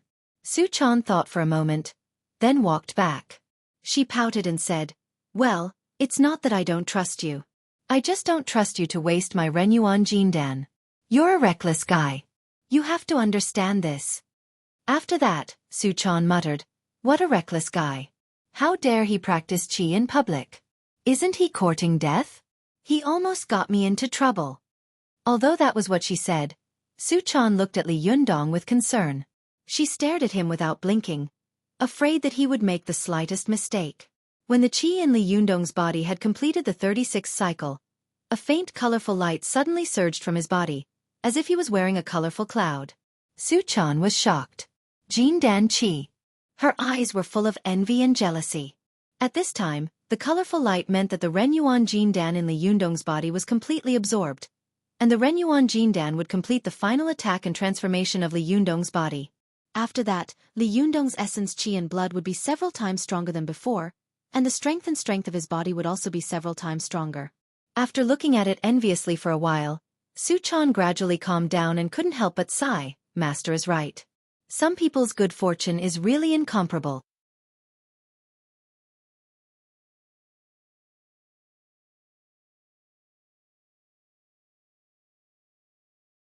Chapter 31. Li Yundong chuckled at the sight of Suchan sleeping. He couldn't help but reach out to caress the girl's smooth, fair cheeks, but his hand stopped halfway, fearing that he would wake her from her sweet dreams. Li Yundong stared at Suchan for a long time before his gaze fell on the blood-stained towel. Only then did he remember what had happened to him. Everything that had happened to him during his qi deviation was still vivid in his mind. Li Yundong reached out and touched his nose, eyes and mouth. He found that his hands were clean and there was no blood. He breathed a sigh of relief and sighed with lingering fear. It's really horrible. I didn't expect to be slapped to death when I was lucky. Li Yundong thought back to how he'd almost killed someone when he'd gone berserk. He couldn't help but shiver. If it wasn't for Suchan, I'd be dead already. But the thought of it made his heart skip a beat. Why did I have such a huge reaction when I was cultivating qi? Why did every other qigong cultivator have the same reaction? And why did I bleed from all my orifices in just one day? No matter how stupid Li Yundong was, he could vaguely sense that the situation was so strange that it was inexplicable. He stared at Suchan and thought, is she the one who brought all these changes to me? Li Yundong was in a daze for a while. He wanted to ask Suchan, so he pushed her shoulder, only to hear the little girl groan in a daze. Her eyelids opened a slit, and she murmured, Yundong, are you awake? Yeah, I'm glad you're okay. I'm so sleepy. Li Yundong smiled and put the question at the back of his mind. If you're sleepy, go into the room and sleep. Suchan wiggled her body, but she couldn't even open her eyes. No, I'm too sleepy. Carry me in. Li Yundong scooped up the little fox, feeling as light as a feather. Suchan wrapped her arms and legs around Li Yundong like an octopus. She rubbed her head against Li Yundong's chest and snored adorably. This little girl. Li Yundong chuckled silently. He put Suchan on the bed. The girl was clinging to his arm tightly. Her clothes were a little messy, and the corners of her clothes were peeking out. Li Yundong felt as if a faint fragrance was floating in the quiet, dark bedroom, teasing his heart. Li Yundong stared blankly at Suchan, lost in thought for a moment.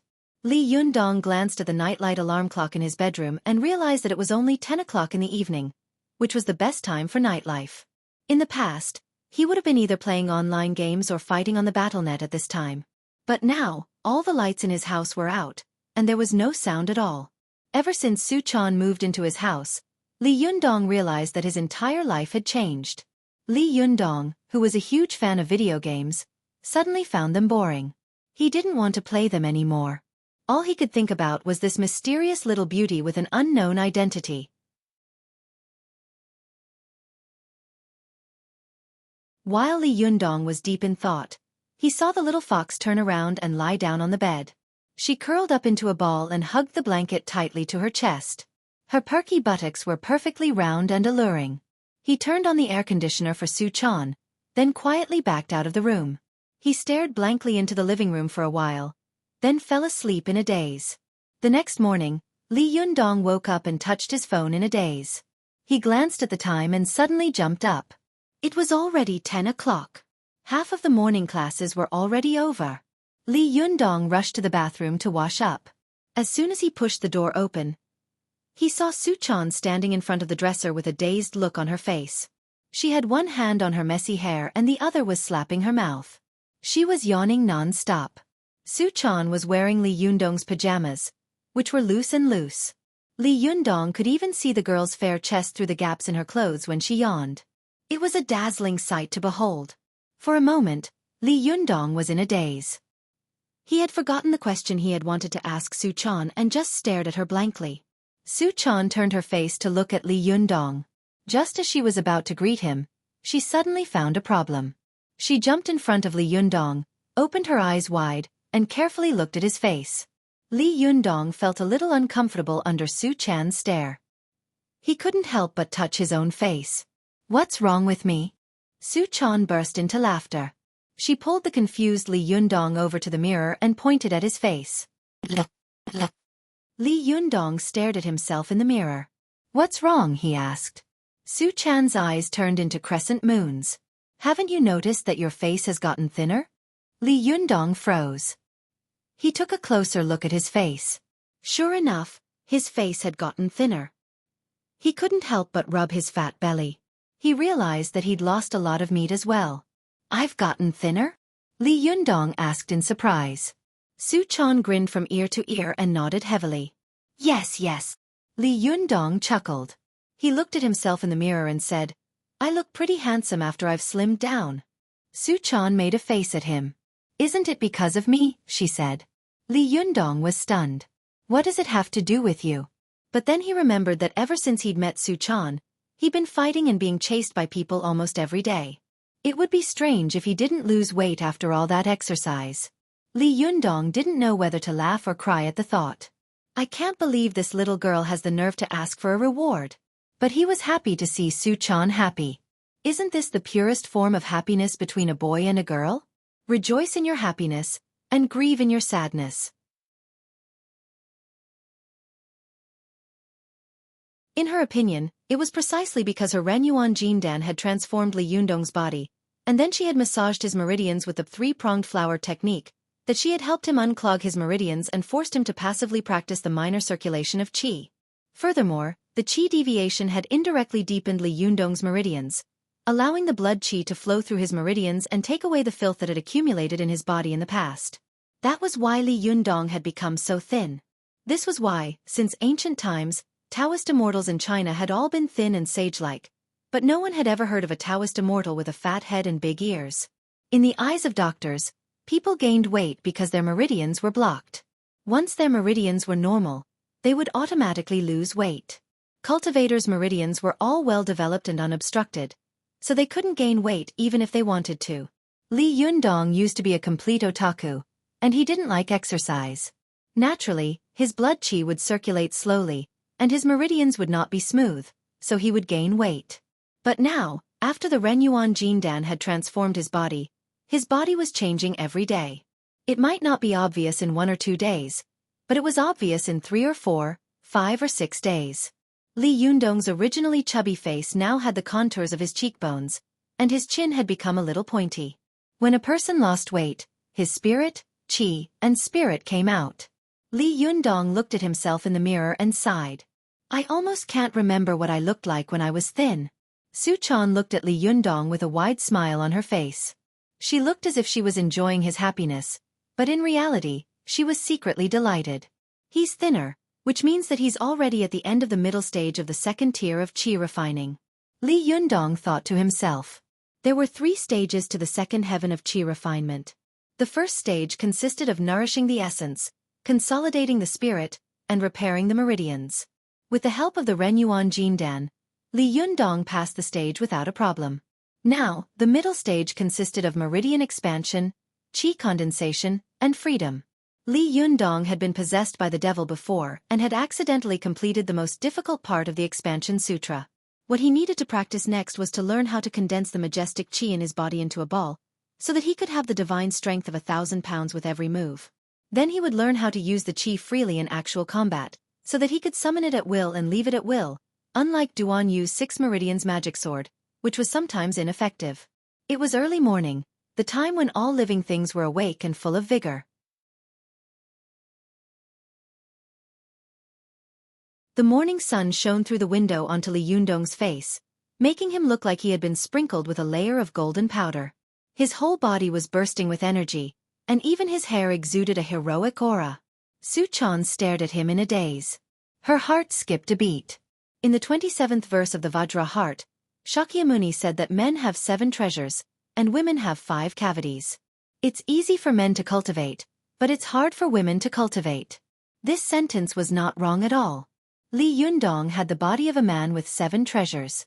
With the help of the Renyuan Jindan, he would immediately surpass most mortals in the world. In just a few days, He would break through the first heaven and enter the middle stage of the second heaven. If I get the Renyuan Jindan, I'm afraid I'll have to go into seclusion for a month to digest the medicinal power of the Jindan. Su Chan couldn't help but feel a little jealous. But then she remembered that the faster Li Yundong progressed, the closer it would be for me to harvest yang energy to nourish yin energy.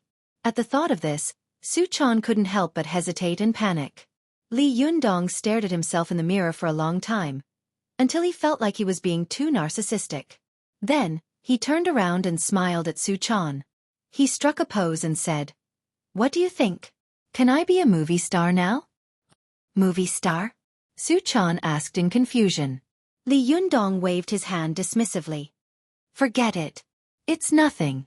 It's the weekend. Let me take you out to play." When Su Chan heard this, her eyebrows lit up, and her eyes turned into crescent moons. Okay. Where will you take me?" Li Yundong's phone rang before he could think of a place to go. He ran to the living room to answer the call. "Li Yundong, am I your personal secretary now?"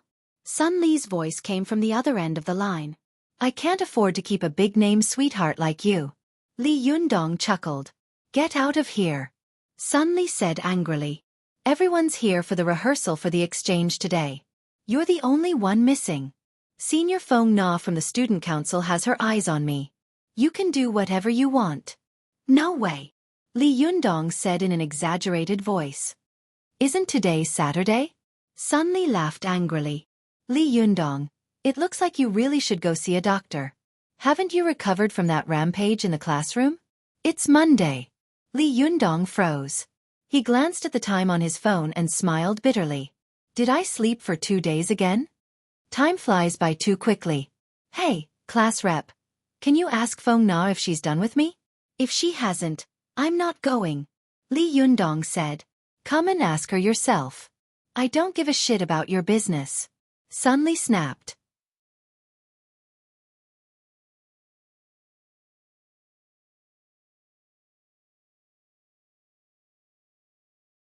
Chapter 33. Even Zhuang Hui, who was dancing on stage, couldn't help but stare at Li Yundong. "Who is this guy?" she asked. Since ancient times, the more beautiful a woman was, the more yin qi she had, and the easier it was for her to be attracted by a man with exuberant yang qi. Vice versa, the more heroic and indomitable a man was, the more yang qi he had, and the easier it was for him to be attracted by a woman with exuberant yin qi. That was the saying, beauties love heroes, and heroes love beauties. As soon as Su Chan showed up, Zhuang Hui, who was dancing on stage, started to make mistakes as well.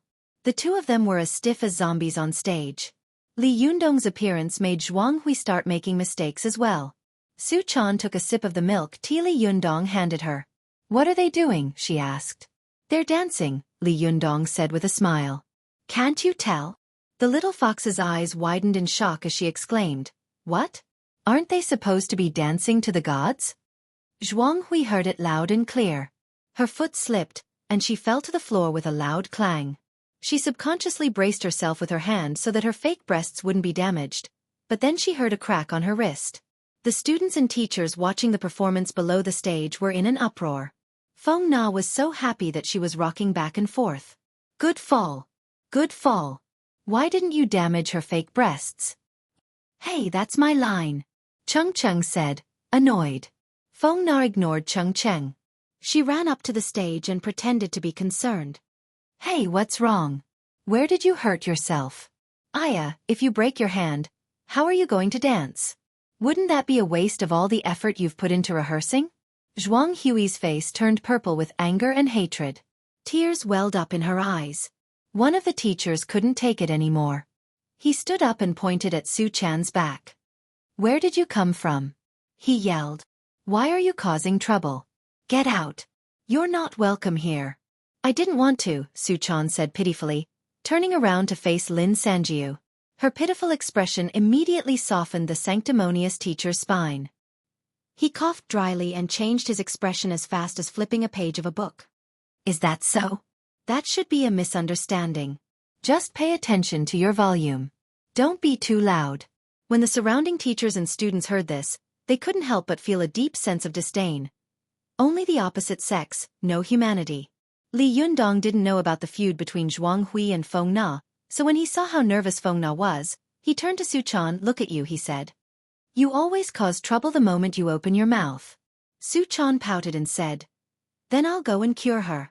With that, she hopped onto the stage, walked forward, and reached out to grab Zhuang Hui's arm. Zhuang Hui had made a fool out of herself, and she hated Su Chan to the core.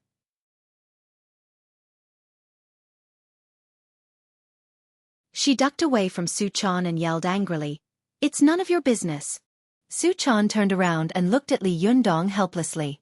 Li Yundong had no choice but to follow suit and leap onto the stage. His posture was so cool and powerful that it made the eyes of the people around him light up. Li Yundong smiled at Zhuang Hui in a friendly manner. "Hey, don't be mad at her. Show her what you got. She's really good." Zhuang Hui nodded. "Don't be mad." When Zhuang Hui saw Li Yundong smile at her, she was so nervous that her heart felt like it was about to stop beating.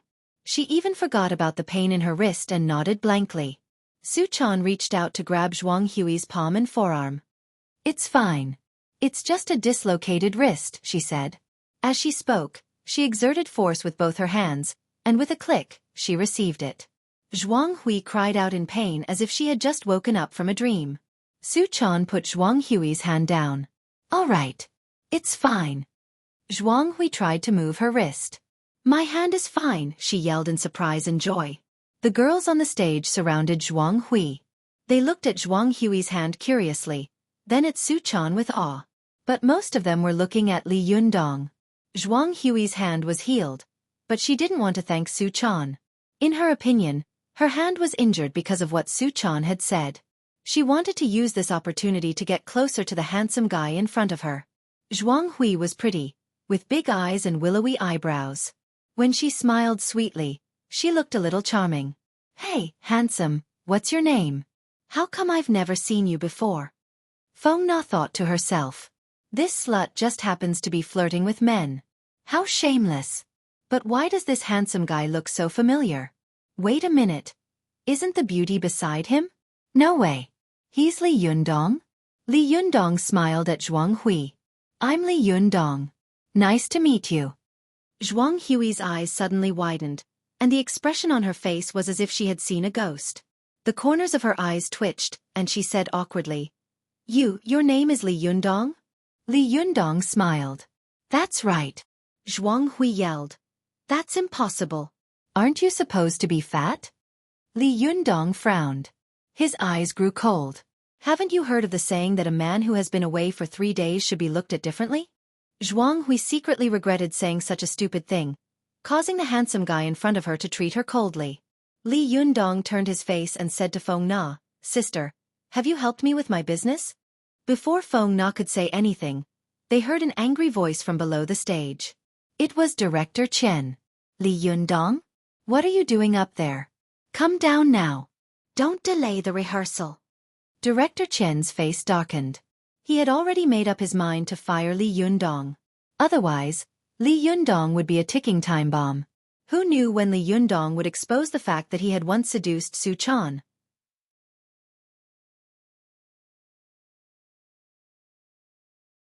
Even if this incident wouldn't affect his position, he was still an educator. Who didn't care about their reputation? Who wasn't afraid of being criticized behind their backs? After saying that, Director Chen lifted his head angrily, as if this action would bring him prestige. Zhou Qin walked up to him with a smile. "Director Chen, I have something to discuss with you." Director Chen turned his head, and a bright smile bloomed on his face. "Oh, it's Zhou Qin. What is it? Just say the word." "I heard that you're going to fire Li Yundong?" Zhou Qin asked. The smile on Director Chen's face froze. "How did you know?" Zhou Qin smiled but did not answer. She said, "Can you do me a favor and not fire him?" Director Chen cursed inwardly. What's so good about Li Yundong? Why are there so many beautiful women on his side? Zhou Qin was famous for her cold face and cold heart. She had actually helped Li Yundong again and again. Did she really like Li Yundong? Director Chen's face darkened. He didn't say anything. Zhou Qin frowned. She had thought that Director Chen would agree immediately.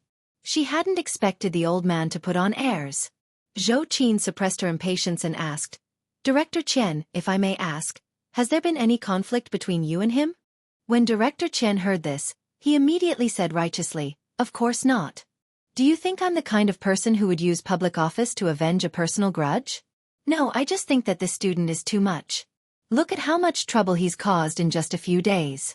Plus, he's been bringing a girl who isn't even from our school around the city all day long. That's a terrible influence. Xueqi's lips curled into a cold smile. Even if you want to fire him, you have to wait until the conference is over, don't you? Right now, he's taking Zhao Yujian's spot. Please don't hold it against him.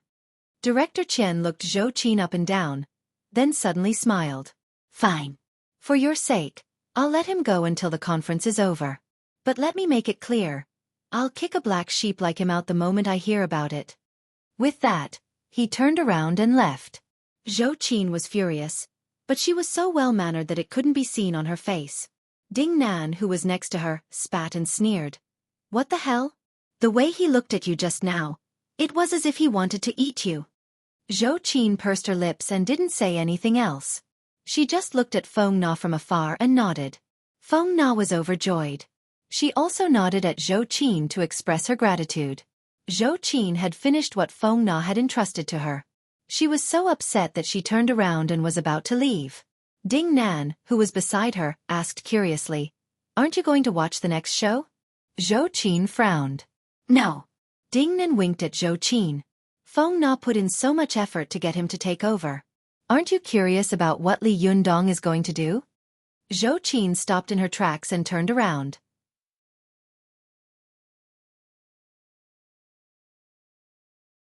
She crossed her arms over her chest and frowned. Just for a minute. Ding Nan smiled, but she thought disdainfully, hypocrite. On the stage, Feng Na patted Li Yundong on the shoulder and said, "You're in luck. It's time for you to fulfill your part of the bargain. Be a good girl and wait for me," Li Yundong said to Suchan. Suchan nodded obediently and jumped off the stage. After taking a sip of her milk tea, she waved at Li Yundong and said, "Good luck." Li Yundong smiled at her. His smile was so bright that it made the hearts of the girls around him skip a beat. Li Yundong turned to Feng Na and asked, "What should I do?" "It's simple," Feng Na said. "First, do a few fighting stances with your teammates, and then complete a special shove."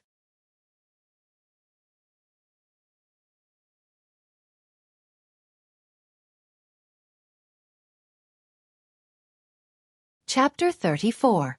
Li Yundong could see the obvious rejection and hostility on this guy's face. It was obvious that this guy didn't want to be his partner. However, Li Yundong's performance at the Taekwondo club had made him fearful. Plus, this was for the sake of the Taekwondo club's reputation. Although Li Yundong had never practiced Taekwondo seriously, he had used the Renyuan Jindan to attack his body. Just like Zhang Wuji, who had practiced the 9 Yang Divine Kung Fu and the Heaven and Earth Great Shift, there were no obstacles or barriers for him to practice martial arts in this world. He could use them at his fingertips. Although there might be some differences in the internal force exertion techniques, the power and postures of his attacks were unmistakable to outsiders. Li Yundong and the senior bowed to each other, then got into position and started practicing with each other. This kind of practice was completely routine. The audience in the audience was very excited, but in reality, the two of them hadn't even touched each other's skin. However, Li Yundong's every move was filled with power, especially when he threw a punch. The wind whistled through the air, and the senior sparring with Li Yundong was terrified. He was afraid that he would accidentally take a punch from Li Yundong. If that happened, he would have to accompany Zhao Yujian to the hospital. Damn it, this kid is a monster. The senior cursed inwardly. 2 days ago, he looked like a novice who had never practiced Taekwondo before. Now, his moves are even more accurate than the coach's. As the saying goes, when an expert makes a move, you can tell the difference. As soon as Li Yundong made a move, the strength and majesty of his punches and kicks could not be faked. The students and teachers watching the rehearsal in the auditorium nodded silently. The girls' eyes lit up. Some of them looked at Su Chan with jealousy. Why didn't I take a liking to Li Yundong in the first place? In the end, this little vixen benefited from it. Zhuang Hui watched the valiant and heroic Li Yundong practice with the senior from backstage. Especially Li Yundong's loud shouts during the practice. His voice was majestic and masculine, like rolling thunder. Every time he shouted, her heart would skip a beat. Xueqi couldn't help but turn her head to look at her partner, who she used to think was ridiculously handsome. Her heart was filled with regret. Why does he look so unbearably effeminate now? It was really a case of comparing goods to goods. Why did I have to be so ruthless before? As long as Feng Na whispered one more word into Li Yundong's ear, she would have no chance at all. However, Xueqi was also a proud girl. She thought to herself, if there's no chance, then there's no chance. What's the big deal? There are so many handsome men in the world. But although Xueqi thought so, her heart ached and tears welled up in her eyes.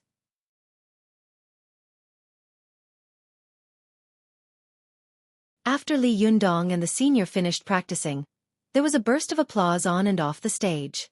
After Li Yundong moved his hands and feet, all the meridians in his body were stretched out, and he looked more energetic and calm. On the other hand, the senior who was training with him was panting because his hands and feet had been tied up all the time. You really can't judge a book by its cover. Ding Nan, who was watching from below the stage, shook her head. I didn't expect this guy to be a hidden expert. After watching the performance, Xueqi suppressed the curiosity and throbbing in her heart and said lightly, "Let's go."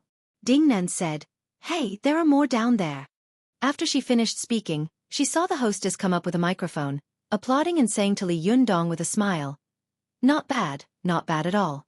You must be a martial artist, right?" Li Yundong shook his head. No.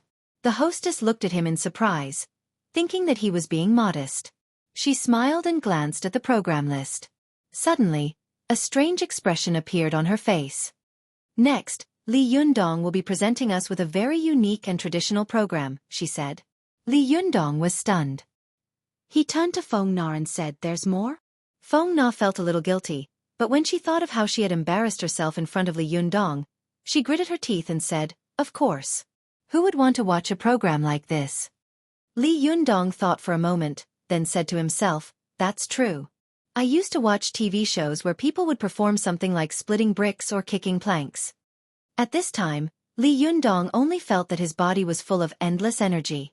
He also wanted to know whether he could split bricks, and how many bricks he could split, so he said very freely, "Okay, let's do it. I'm not afraid of you." The expression on the hostess's face grew even more interesting. She glanced at Li Yundong with a mixture of admiration and amusement. "All right then. Now, let us welcome Li Yundong to our traditional show, breaking rocks with your chest." As soon as she said that, Su Chan, who was sipping on her milk tea, choked and sprayed it out of her nostrils. Li Yundong, who was stretching his legs, fell to the ground when he heard Su Chan's words. "What?" he yelled. "Say that again?" Li Yundong yelled. The students and teachers on and off the stage were all stunned. After a while, they all burst into laughter. Xueqi, who was secretly feeling sad, couldn't help but burst into laughter. Xueqi, who was about to turn around and leave, was stunned. The corner of her mouth twitched. She covered her mouth as if she was trying to hold back her laughter. Her back was shaking. Li Yundong looked up at the hostess. "Are you sure?" The hostess blinked and said innocently, "No, I'm not. See for yourself if you don't believe me." Li Yundong took the program list and glanced at it.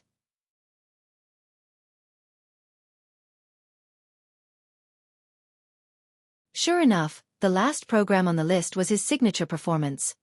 Breaking rocks on your chest. There's got to be a mistake. Li Yundong didn't know whether to laugh or cry. He turned to look at Feng Na, only to see her and Chang Cheng laughing hysterically. Li Yundong knew what was going on. Damn it, this girl is messing with me, he thought. Very good, very good. Li Yundong walked over to Feng Na with the program list in hand. What the hell are you doing? He asked angrily. Feng Na held back her laughter and puffed out her chest. What the hell? Didn't you say it yourself? What did I say? Li Yundong asked in surprise. I asked you what you were going to perform, and you said breaking rocks on your chest. Feng Na said. After that, she turned to Cheng Cheng and said, Hey, don't you think so? Cheng Cheng rubbed her stomach and tried to hold back her laughter. She didn't dare to look at Li Yundong's face, for fear that her stomach would burst if she saw Li Yundong's wonderful expression. Yes, yes, she said. I can testify. Li Yundong was so angry that he felt like a Buddha ascending to heaven and two Buddhas coming out of his body. Are you treating me like a fool? He thought. Hey, do you think I'm an idiot? Li Yundong said angrily. What day and age are we in? Do people still perform breaking rocks on their chest? As soon as he said this, the group of people on and off the stage burst into laughter again. Feng Na said in a serious tone, Don't forget our agreement. I'll help you take care of your things, and you have to help me take care of mine. But you can't do this to me. Li Yundong said angrily. Who's doing this to you? Feng Na said with a look of awe-inspiring righteousness. Don't you know that breaking rocks on one's chest is a traditional performance of our country and our people? I think this kind of antique and ethnic performance is the best choice for the exchange meeting with the University of Pennsylvania in the United States. The corners of Li Yundong's eyes twitched, and his heart was filled with hatred. He turned to look at Su Chan, wanting to ask for help, but he saw that the girl was already squatting on the ground with laughter, rubbing her cheeks with both hands, which were a little sore from laughing. This heartless girl! Li Yundong cursed in his heart. Fine. Come on. Li Yundong said, stealing his heart. He looked a little fearless, but his next words soon revealed his fear. But I didn't agree to play the role of the person with the big rock on his chest. Feng Na saw that Li Yundong was going to go back on his word, so she simply said, Fine. I'll play the part of the sledgehammer anyway. Do you want to play the stone slab or the sledgehammer? It's your choice. The students in the audience, who were eager to see the world in chaos, laughed so hard that they almost died. Li Yundong felt so depressed that he wanted to vomit blood.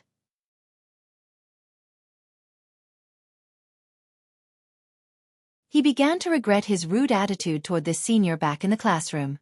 Damn it! Who said that only women and despicable people are hard to deal with? Was it Mr. Confucius? Mr. Confucius, I worship you. What you said was too goddamn right. Women should never be offended, especially beautiful women. Li Yundong had learned a profound lesson from this incident. He decided to surrender. Fine. You win. I'll play the part of the person with the stone slab on his chest. That's right. Feng Na said proudly. Li Yundong steeled his heart and shouted, Bring the hammer over here. I don't believe you've prepared a hammer for me. Feng Na laughed and said to Cheng Cheng, Go get the hammer. Cheng Cheng rubbed her stomach with one hand and her cheeks with the other. She jogged to the backstage, then dragged a big iron hammer with both hands, making a clanging sound as she walked over. The audience burst into laughter when they saw Cheng Cheng dragging the hammer out. Zhou Qin, who had been holding back her laughter all this time, couldn't take it anymore. Her tightly pursed lips made a snorting sound from time to time.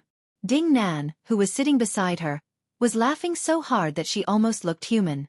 Sometimes, she would punch the seat, and sometimes, she would put her finger to her mouth and whistle. Li Yundong stared at the hammer Cheng Cheng had dragged out. Damn it, he said in surprise. You're so cruel. Which construction site did you steal this hammer from? It's so big. Feng Na squatted down on the stage. Nonsense. I went to a hardware store to buy it. Li Yundong gave her a thumbs up. Good. Very good. Very good. What about the stone? I don't believe you can buy something like that. Feng Na tried to hold back her laughter and snapped her fingers at Cheng Cheng. Buy it. It's everywhere. Just pick it up. Li Yundong was skeptical when he heard that. He thought to himself, how can there be such a big slate that I can pick up anywhere? But this girl obviously came prepared. What if she really pulled out a big stone slab? Would I be able to carry it? Thinking of this, Li Yundong couldn't help but smile apologetically at Feng Na. Hey, senior sister. We'll see each other all the time. There's no need to kill me, is there? This stone slab is too big and too heavy. I can't carry it. Feng Na put on a compassionate expression. Don't worry. I specially prepared a smaller one for you. After that, Cheng Cheng ran out of the backstage area. Everyone's eyes fell on her hands, but they saw that she was empty-handed. Just as everyone was wondering what was going on, they saw Cheng Cheng run up to Li Yundong and shove something into his hands. Here, she said, trying hard not to laugh. Here's the stone. Li Yundong took the stone and looked at it. Immediately, he coughed up 3 liters of blood. Holding the stone in his hand, he yelled, I'm the sun.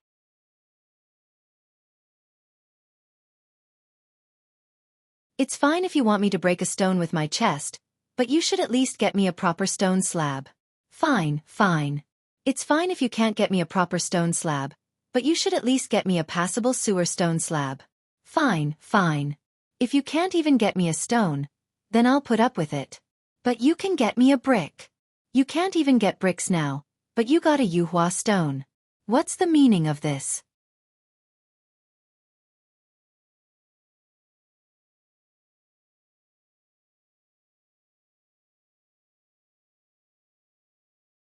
Chapter 35. Some of the teachers who had disliked Li Yundong's behavior before had to wipe away their tears and say with a smile, Okay, what are you supposed to do? Perform normally. Don't mess around. The exchange meeting won't allow you to mess around like this. Feng Na knew when to stop. She smiled at the teacher and said, I was just joking with my junior. Li Yundong didn't know whether to laugh or cry. You call that a joke? Feng Na made a face at him. Who told you to offend me before? Li Yundong had no choice but to put his palms together. Benefactor, I was blind. Please forgive me. Feng Na returned the gesture with a serious face. Amitabha. Buddha said, the sea of bitterness has no bounds. Repent and you will be saved. Tan Yu, the prodigal son, has turned back. It's so touching. All the gods and Buddhas will shed tears for him. After exchanging a few words, the two of them looked at each other and burst into laughter. Although this farce had embarrassed Li Yundong a lot on the stage, the girls on and off the stage looked at Li Yundong with even brighter eyes. Who wouldn't like a boy who was sunny, handsome, and funny? Some girls whispered to themselves, Sigh, if only I had such a funny boyfriend. Didn't you say you didn't like otakus before? It's not impossible to consider such an interesting otaku. Tesuke, you slutty hussy who judges people by their appearance. You think he's handsome, right? Hey, I want to be handsome, and I want to be funny. Bah, look at the beauty beside him. What level is she? Aren't you afraid of feeling inferior? Li Yundong didn't know that these girls were talking about him in private. He looked at Feng Na and said, Hey, seriously, what else do you need me to perform? If there's nothing else, I'll leave first. Seeing that he was about to turn around and leave, Feng Na quickly grabbed him and said, Hey, you still have to perform stone bricks and flying wooden boards. Li Yundong sighed. If it's a blessing, it's not a curse. If it's a curse, it can't be avoided. All right, what else do you have? Hurry up and show me. I'll take it. Feng Na smiled. No, that's all. Do you think you still want to challenge the Shaolin 18 bronze men? Li Yundong laughed. The 18 bronze men? You really know how to joke. Are you going to the Shaolin temple to invite someone? Think about it. Can you invite them? Feng Na smiled and said, Oh? Are you serious? Do you really want to create the 18 bronze men? Noticing Feng Na's unfriendly gaze, Li Yundong thought to himself, if this crazy B***TCH really makes 18 bronze statues like the one in the movie God of Cookery, and smacks them with a wooden stool and a mop, I won't be able to stand it. Li Yundong hurriedly said, Okay, you're amazing, okay? I'm afraid of you. Feng Na said proudly, Good that you know. Then, Chung Cheng brought some tiles from backstage and stacked them on the stage one by one.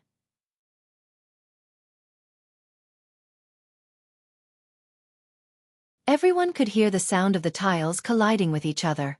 They whispered to each other, These tiles are real. Will they work?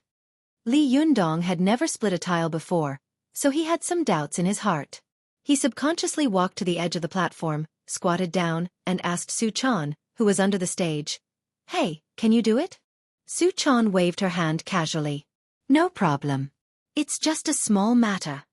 Li Yundong was actually just asking casually, but when he heard Su Chan say so, his heart suddenly swelled up, as if he had become a little more powerful. He stood up and took a deep breath. His body seemed to have swelled up a little. He walked to the pile of tiles and gestured with his fist. Feng Na, who was standing beside him, knew that this was not a joke. She looked a little nervous and couldn't help but ask, Hey, can you do it? If not, I'll get someone else. It's okay. Just don't let anything happen to you. Li Yundong turned his head and smiled at her. It's okay. Don't worry. Li Yundong thought to himself.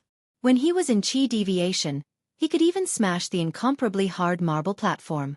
There was no reason why he couldn't smash these tiles, right? Feng Na was still a little worried.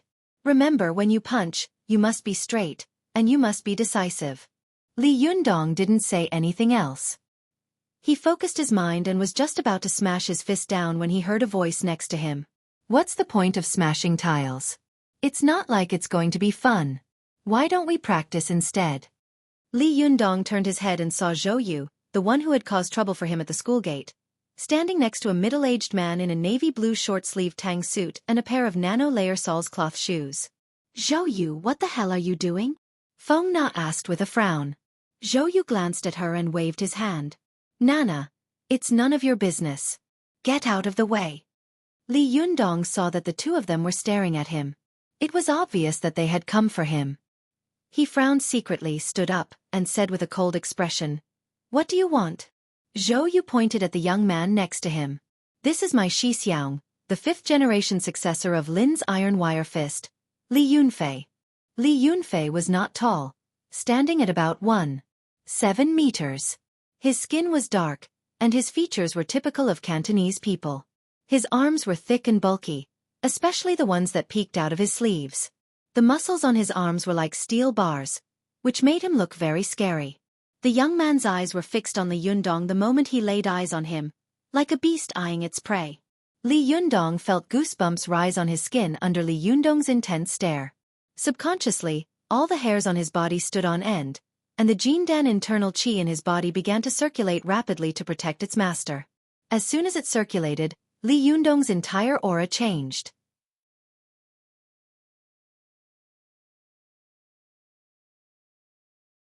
Previously, the teachers and students on and off the stage had thought that although Li Yundong had a powerful aura, it was only masculine and not overbearing. But now, Li Yundong's brows were furrowed. His eyes met Li Yunfei's, and the air around him seemed to be on fire. This was the purest Yuanyang qi in the world. Su Chan couldn't help but praise Li Yundong inwardly. Li Yundong may have great luck in cultivation, but he's tough on the inside and gentle on the outside. He's as gentle as flowing water when dealing with people, but he has a strong will in his heart. Not only that, he doesn't cower in the face of a strong opponent, he even dares to face them head-on. This kind of temperament and pure Yuanyang qi will make cultivation twice the result with half the effort. Feng Na's sharp senses picked up the smell of gunpowder in the air. She sneered. "Well done, Zhou Yu. I never knew you were so capable before. Now that you know you can't beat Li Yundong, you're asking your Shi Xiang to step in. You think I can't beat him?" Zhou Yu sneered. Earlier, Zhou Yu had witnessed Li Yundong take on many people at the school gate. He had been intimidated by Li Yundong's aura and didn't dare make a move. But the more he thought about it, the more frustrated he became. He told his Shi Xiang about it, and his Shi Xiang Huafei immediately pointed out. "You have to defeat this man. If he destroys your state of mind, you won't be able to make any progress in your kung fu." Zhou Yu's heart skipped a beat. He had made up his mind to defeat Li Yundong in front of everyone and humiliate him. He and his senior brother Bai Huafei had discussed and sparred with each other about Li Yundong's extraordinary strength in private. They had come up with a way to deal with Li Yundong, which was why they had chosen today's rehearsal day to challenge him. Zhou Yu pointed at Huafei. "I'm here to ask my Shi Xiang to be a witness." The vice principal, who had been acting as a rehearsal judge in the audience, was furious. "What the hell are you guys doing? Are you treating this school like a dojo? If you want to fight, do it outside. This is a school." Zhou Yu turned around and said to the vice president, "President Ku, since the purpose of the exchange day with the University of Pennsylvania is to promote our Chinese culture and the culture of our Central South University, why do they only allow the Taekwondo club to attend the exchange and not us?" Principal Ku stomped his feet in anger. "Ridiculous. Are you guys treating this exchange day as a joke? The Taekwondo club is an official club of the school. Do you even have an official club?" Director Qian, who had been watching from the sidelines, suddenly thought of something. He stepped forward and said, "Principal Ku, we do have a martial arts club in our school." Principal Ku's face stiffened as if he had been slapped in the face. He turned around and glared at Director Qian. "Why didn't I know about it?"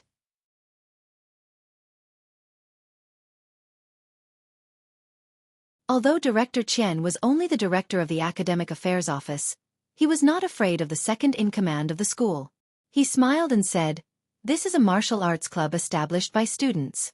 It's a non-governmental club. It was registered with the school a year ago, but due to poor management, it was later cancelled." Principal Ku turned back to Xueqi. "That won't do. A friendly exchange between two universities should be conducted in a friendly manner. What's the point of fighting? Who's going to take responsibility if anything goes wrong?" "Principal Ku, this is a friendly exchange," Xueqi said hurriedly. "Don't worry, there won't be any problems. If anything goes wrong, I'm willing to drop out of school." Xueqi had originally made up his mind to prove in front of everyone that he was better than Li Yundong, who had been in the limelight recently. Therefore, he did not want to injure or cripple Li Yundong. He just wanted to make him lose face. Principal Ku angrily refused, but Director Qian's eyes lit up when he heard Principal Ku's words. "Principal Ku, what Xueqi said makes sense." Director Qian egged Principal Ku on. "Think about it," Director Qian said. "A sparring match between Taekwondo and Chinese Wushu would attract a lot of attention. Besides, they are both adults and martial arts practitioners. I'm sure they would pay attention to their punches and kicks." Principal Ku stared at Director Qian. "You make it sound good, but if anything goes wrong, who's going to take responsibility? You or me?" Director Qian smiled and said slyly, "What are you worried about? Deputy Mayor Zhou is coming that day, right? He's in charge of education. With him around, you don't have to take responsibility. Even if the sky falls, there's someone taller to hold it up. Besides, I don't think anything will go wrong. But if you can get a good review from the higher-ups, you'll be in a good position, won't you?" Principal Ku's heart skipped a beat, and he looked at Director Qian with a meaningful look in his eyes. He turned to look at Xueqi. "Can you guarantee it?" Xueqi was overjoyed when he saw that Principal Ku had agreed to it. If the principal had not agreed to it today, he would have fought with Li Yundong on the spot. But if the principal agreed, then it would be even better. He would humiliate Li Yundong in front of the whole school. "Of course I can guarantee it, Principal Ku," Xueqi said with a smug smile. He turned to Li Yundong. "I believe you. Junior and I will make friends through martial arts. Am I right, Li Yundong?" Li Yundong's eyes were fixed on Huang Yifei. He didn't even look at Xueqi, who was jumping up and down. "Let your senior come," Li Yundong said coolly. "You're no match for him. Since we're going to make friends through martial arts in front of our foreign friends, we should at least be on par with each other."